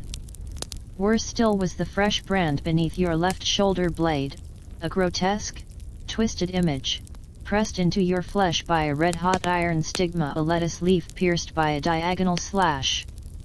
A mark of eternal shame, it declared you a remnant of a heretical cult. You struggled to rise. Every movement tugged at the torn muscles of your back and shoulders. Sweat mixed with dust and blood on your face, crusting into a mask of filth. Hunger clutched your stomach like a frozen hand. The setting sun stretched your shadow long and distorted behind you, lonely and grotesque. Ahead lay a road of suffering and uncertainty, behind, the eternal city that had devoured your past and spat you out like refuse. The first days felt like a march through purgatory. Dust swirled on the Roman road, filled with the din of carts and shouting. Your ragged clothing, your wounds, and above all the glaring heretical leaf brand drew stares like a plague mark. Passers-by swerved away with open contempt, fear, and glee. Caravan guards rested their hands on weapons. Innkeepers slammed doors in your face before you reached them. Even roadside beggars sneered, as if your filth might taint their cracked bowls. Look! Another leaf head! Jeered a farmer driving an empty dung cart, spitting near your feet. Get lost! Bad luck! They say they brainwash people with lettuce juice and eat rats alive. Two resting soldiers laughed crudely nearby, speaking loudly enough for you to hear. That's nothing. Another chimed in. My cousin S in the city guard said when they raided the cult's den, they found heaps of dried lettuce and human bones. They watered the holy lettuce with baby blood. Rumors spread like wildfire along the Appian Way. Each retelling made the lettuce cult more monstrous, more inhuman. You were their walking footnote, a living emblem of corruption. When you tried to scoop water from a roadside brook, washerwomen screamed and fled with their basins, as though your shadow might taint the stream. You sought shelter in an abandoned roadside shrine, only to be driven off with sticks by shouting villagers. You scavenged moldy bread crusts from trash heaps, licked rainwater from muddy puddles. Your wounds festered beneath sweat and dust, swelling with infection. The brand blistered and oozed, drawing flies. You felt yourself rotting, body and soul like that discarded sacred lettuce. Historical context: those driven from Rome relegation and branded with a mark of shame often suffered extreme fates. Stripped of citizenship, civitas and legal protection, they became homo sacer, people whom anyone could harm with impunity. The stigma was a permanent mark of disgrace, rendering them social outcasts. For exiles, the busy Roman roads were gauntlets of hostility and peril. Obscure fact: Roman imagination ran wild in demonizing heretical cults. Beyond infant-eating and blood-drinking tales, some were accused of animal intercourse, e.g. Isis worshippers and the Apis bull, shape-shifting into beasts, origins of werewolf myths, or summoning plagues. Dry lettuce leaves became bones, purifying juice became baby blood, all feeding the mob's need for a scapegoat. Often, it was not the state but commoners who delivered the cruelest rejection. Academic debate: scholars still argue whether Rome's lowest classes, exiles, beggars, the expelled, maintained survival networks. Some posit that even the damned might form informal bonds of aid. Others argue that legal status and stigma severed all ties, dooming these outcasts to solitary extinction. Could someone like you, branded and despised, find refuge in the cracks of society, or were you merely awaiting death when pain, hunger, and despair threatened to consume you entirely? You collapsed outside a ruined granary whoreroom, ready to die. And then a sound. So faint it might be been imagined, pottery shards scraping softly together, just beyond the rotten wooden wall. You held your breath, forcing yourself to listen through the pain. Pressing your ear to a crack, you caught it panting, and then a voice you'd never forget. Dry, hoarse, like dead leaves, black clay tablet must get it out. Fertile soil terra fecunda south. Sicily Sicilia. Or farther. Pruners dogs their noses too sharp. Cassius. The gaunt treasurer still alive. And just beyond the wall. Who was he speaking to? The black tablet, the artifact containing the buried locations and symbols of the holy seed. He was trying to smuggle it away. He mentioned Sicily and the pruners chasing him. A silence. Then a younger, tense voice, barely audible, "My lord. The road. Too dangerous. Eyes everywhere. And your wound. The wound. One T kill me."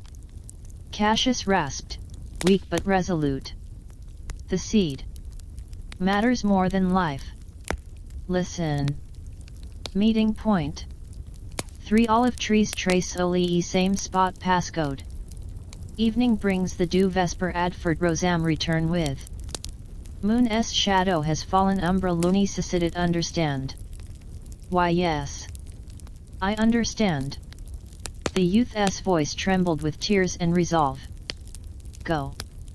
Now. Take separate paths, don't look back." Then silence. The faint shuffle of fabric, careful footsteps retreating. The granary fell quiet again. You froze, heart pounding. Cassius had escaped. He was trying to protect the holy seed. And you reviled, branded, half-dead had overheard it all. That cold shard of pottery on your chest now burned like iron, screaming in silence. Then hoof beats. Sharp, rhythmic.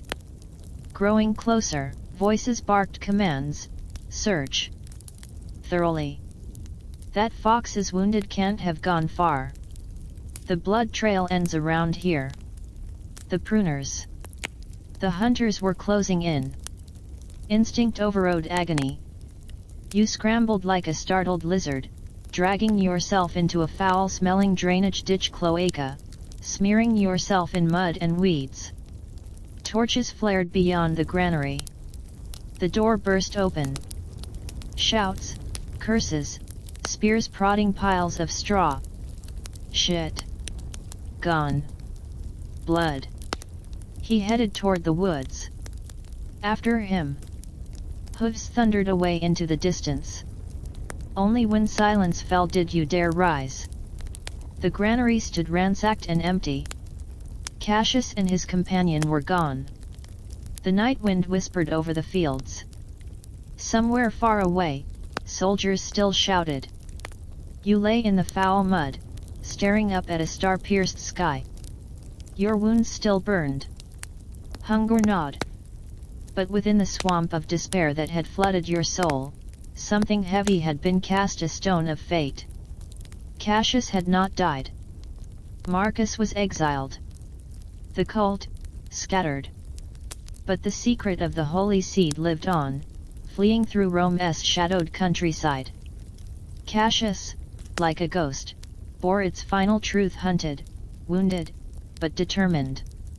And you, a discarded fertilizer, marked with disgrace, crawling through filth, had become the sole, accidental witness. The pottery shard on your chest pressed cold and silent, like an eye from the abyss. What was it? A key to the seed's truth, another riddle, or simply a death sentence? The road ahead was no longer just a struggle to survive. It had become a path cloaked in secrets and hunted by blades. A road of no return. You dragged yourself from the ditch, every step a trial. Southward. Away from the hooves. Toward what Cassius called the fertile soil. Toward Sicily, or deeper into shadow. Rome's lights flickered behind you like jeering eyes.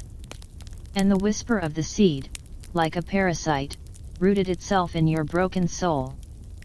3 Olive trees Tres Solii. It was not a place name, but an utterly ordinary landmark. 3 Ancient, gnarled olive trees, their twisted trunks fused by time, their interwoven canopies spreading like a single, vast green dome. They stood alone beside the crumbling ruins of a long-abandoned Roman Mancio way station, where only fragments of walls and thorn-covered stones remained, whispering their laments into the evening wind. The trees' thick trunks were riddled with deep fissures and knotted scars of age, like silent giants guarding this forgotten place. The golden light of sunset pierced through their leaves, casting broken patches of brilliance on the ground scattered like coins fallen from a dead empire. You crouched in the shadows of the ruined station wall, your back pressed against the cold, coarse stones. The old brand on your shoulder ached faintly after the long trek. Your eyes swept the surroundings with the wariness of the hunted. The tall grass rustled softly, insects chirped, and in the distance came the occasional shout of a shepherd and the faint chime of sheep bells. Other than that, only the wind. Cassius had arranged to meet at this very hour when the sky blazed with the last light of day. The passphrase echoed in your mind, "The evening wind brings dew vesper advert rosam." Suddenly, a sound of footstep, deliberately quiet but unmistakably real, came from the far side of the ruins. Your heart lurched. Your body tensed like a drawn bow. A figure stepped into the broken archway's shadow. But it was not Cassius. Nor was it the hardened courier you'd imagined. It was a boy no older than 20, slight of build, clothed in a coarse, ill-fitting tunic, his face smudged with the dust of the road and taut with fear. His arms clutched something to his chest with desperate protectiveness, as if he held something more precious than life itself. The evening wind brings dew," he stammered, his dry, trembling voice far too clear in the ruinous stillness. You inhaled deeply, forcing your pounding heart to slow. Stepping slowly from the shadows, you replied with as much calm as you could muster, "The moon's shadow has fallen. Umbra luni succidit." The boy's eyes lit up like a drowning man grasping a rope. He stumbled toward you, hope and sheer terror etched into his face. "Sir. Sir sent me. He's not going to make it. He's holed up in a cave near the northern pass. One of the pruners got him. Bit his leg. Fevered. Dying." He was rambling now, tears brimming in his eyes as he fumbled out a tightly wrapped oilcloth package, pressing it into your hands with shaking urgency. "This. The black clay tablet. Sir said take it to Sicily, to the fertile soil. Find a man called Old Vine Vitus Vetus." The passphrase is. He never finished. His eyes widened in horror, staring past you. You spun around.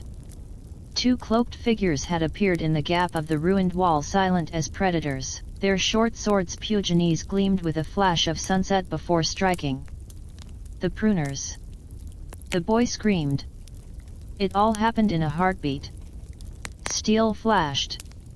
The boy jerked, frozen in place, eyes staring down in disbelief at the blade protruding from his chest. Blood soaked his tunic as the oilcloth slipped from his hands. "No!" you roared, lunging for the falling package. But another blade whistled through the air, aimed squarely at your back. Thud. A heavy impact struck you aside. You tumbled hard into the dirt. It was the boy. With the last of his strength, he had thrown himself into the path of the assassin's blade. He collapsed beside you, his blood seeping into the earth, his eyes wide with pain, filled with silent pleading. Then the light left them. "Die, rat!" snarled the second cloaked man, lunging again. Instinct took over. You grabbed the package and the boy's fallen pouch, some silver and dried bread inside, and scrambled toward the largest of the olive trees. A sword sliced your back, tearing through your ragged clothes. You dove into a narrow hollow at the base of the tree just wide enough for one person, formed by erosion beneath the roots. The smell of rot and damp earth closed around you. "Come out, worm!" one of the men bellowed, hacking at the roots. The other reached in, clawing blindly for you. You curled deeper into the earth, clutching the bloody oilcloth to your chest. The hacking grew louder. Outside, their curses raged like thunder.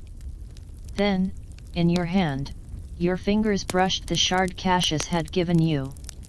A pottery fragment cold and sharp. A strange calm settled over you. In the faint light filtering into the hollow, you pressed the shard into a corner of the oilcloth's casing. It clicked perfectly. The shard wasn't a token. It was a key. Cassius had entrusted it to you, the expendable one, the fertilizer. The hacking stopped. A hush fell. "Damn it, the roots are too thick," one man growled. "Burn it. Burn him and the tree together," hissed the other. "No. The fire will bring the patrols. The master wants the item, not roasted meat. Then we wait. Starve him. Or let him crawl out to beg for death." Their footsteps prowled the tree's base like specters. The night fell. No stars. No moon. The olive tree's canopy sealed off the heavens. In the darkness, time stretched. Every second was a blade. You clung to the package, to the pottery shard, to the last spark of wool. Suddenly hoofbeats. Approaching fast. Voices barking orders in the Roman tongue. "Who goes there? Stop. Curfew. Shit, it's the patrol. Run." The cloaked men cursed and fled into the shadows. Moments later, firelight flickered over the ruins. Soldiers. Signs of struggle. Blood, maybe wolves. Cult scum. Probably butchered each other. Filth. Let us move. The hoofbeats faded. The firelight vanished. Quiet returned. But you stayed still, buried in the earth. It was only when dawn crept through the roots, when dew soaked your torn clothes and the soil no longer stank of death, that you crawled out. The boy's body lay as it had fallen, his blood dried dark. Flies buzzed lazily over him. The three olive trees stood silent, as if the night's horror had never happened. You looked down at what you carried, the oilcloth-wrapped package. The shard. Open it, discover what was inside the black clay tablet, the holy seed, the secret so many had died for. Your fingers traced the oilcloth's edge. Cassius's dry voice echoed in your mind. The boy's dying eyes. Lucius's mad laughter. Marcus's hatred.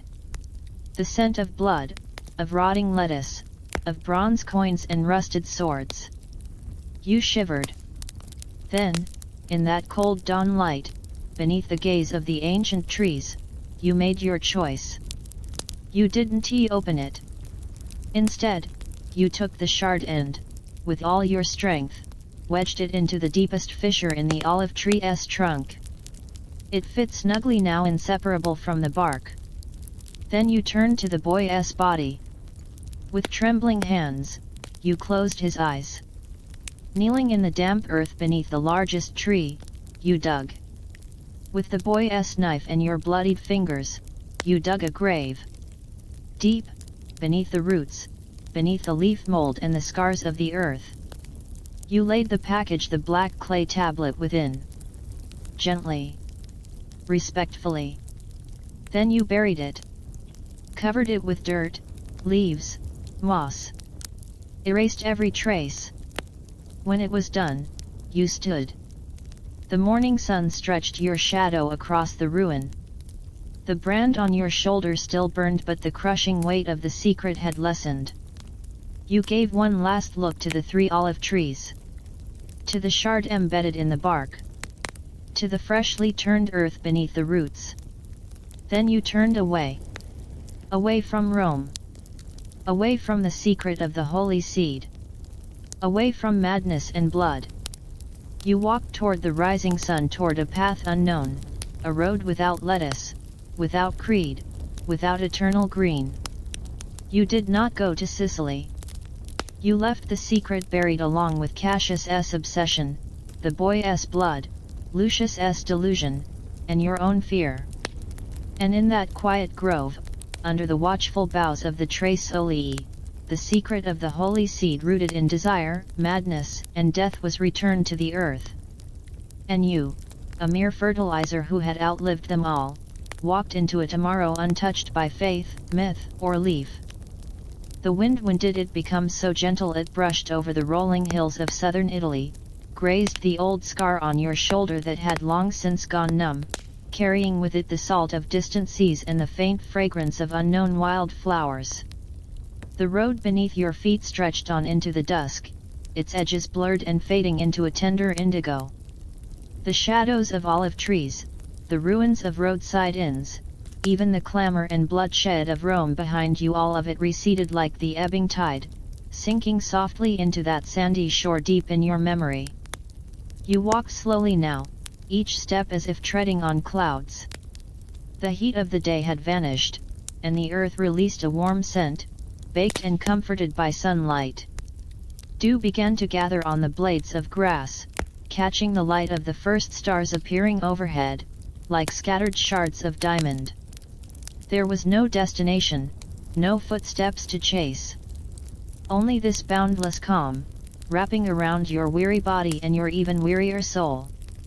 From afar came the shepherd's flute, drawn out and tuneless, yet strangely smoothing the last creases of unrest in your heart.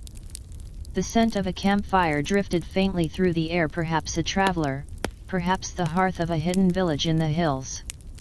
It no longer mattered. You stopped, lowered yourself onto a sun-warmed boulder. The night insects began their soft chorus, weaving a delicate, drowsy web. Your eyelids grew heavy, and your body sank into the warmth as if immersed in a quiet bath. You looked up. The Milky Way hung low above, almost within reach. The questions that had once weighed like boulders on your chest, the truth of the sacred seed, the fate of Cassius, the shadow of Quintus, they all now seemed feather-light, like fireflies dancing in the night breeze, flickering, uncertain, but no longer searing. Perhaps the answers had long been buried. Perhaps they never needed to be answered. Beneath this vast sky, Rome's rise and fall, the cult's ascent and collapse, even your own sorrow and joy were nothing but dust motes in the great river of time. You slowly closed your eyes. The brand on your shoulder no longer burned, only a faint mark remained, a relic of the past. The night wind, like a mother's hand, gently smoothed your sweat-dampened hair. The murmur of a stream echoed from afar, harmonizing with your now steady, slow breathing. Your thoughts dissolved into the warmth, into silence, into a dreamless sea. And all the noise, the fear, the chase, and the secrets were gently brushed away by the softness of night, leaving behind only the infinite peace.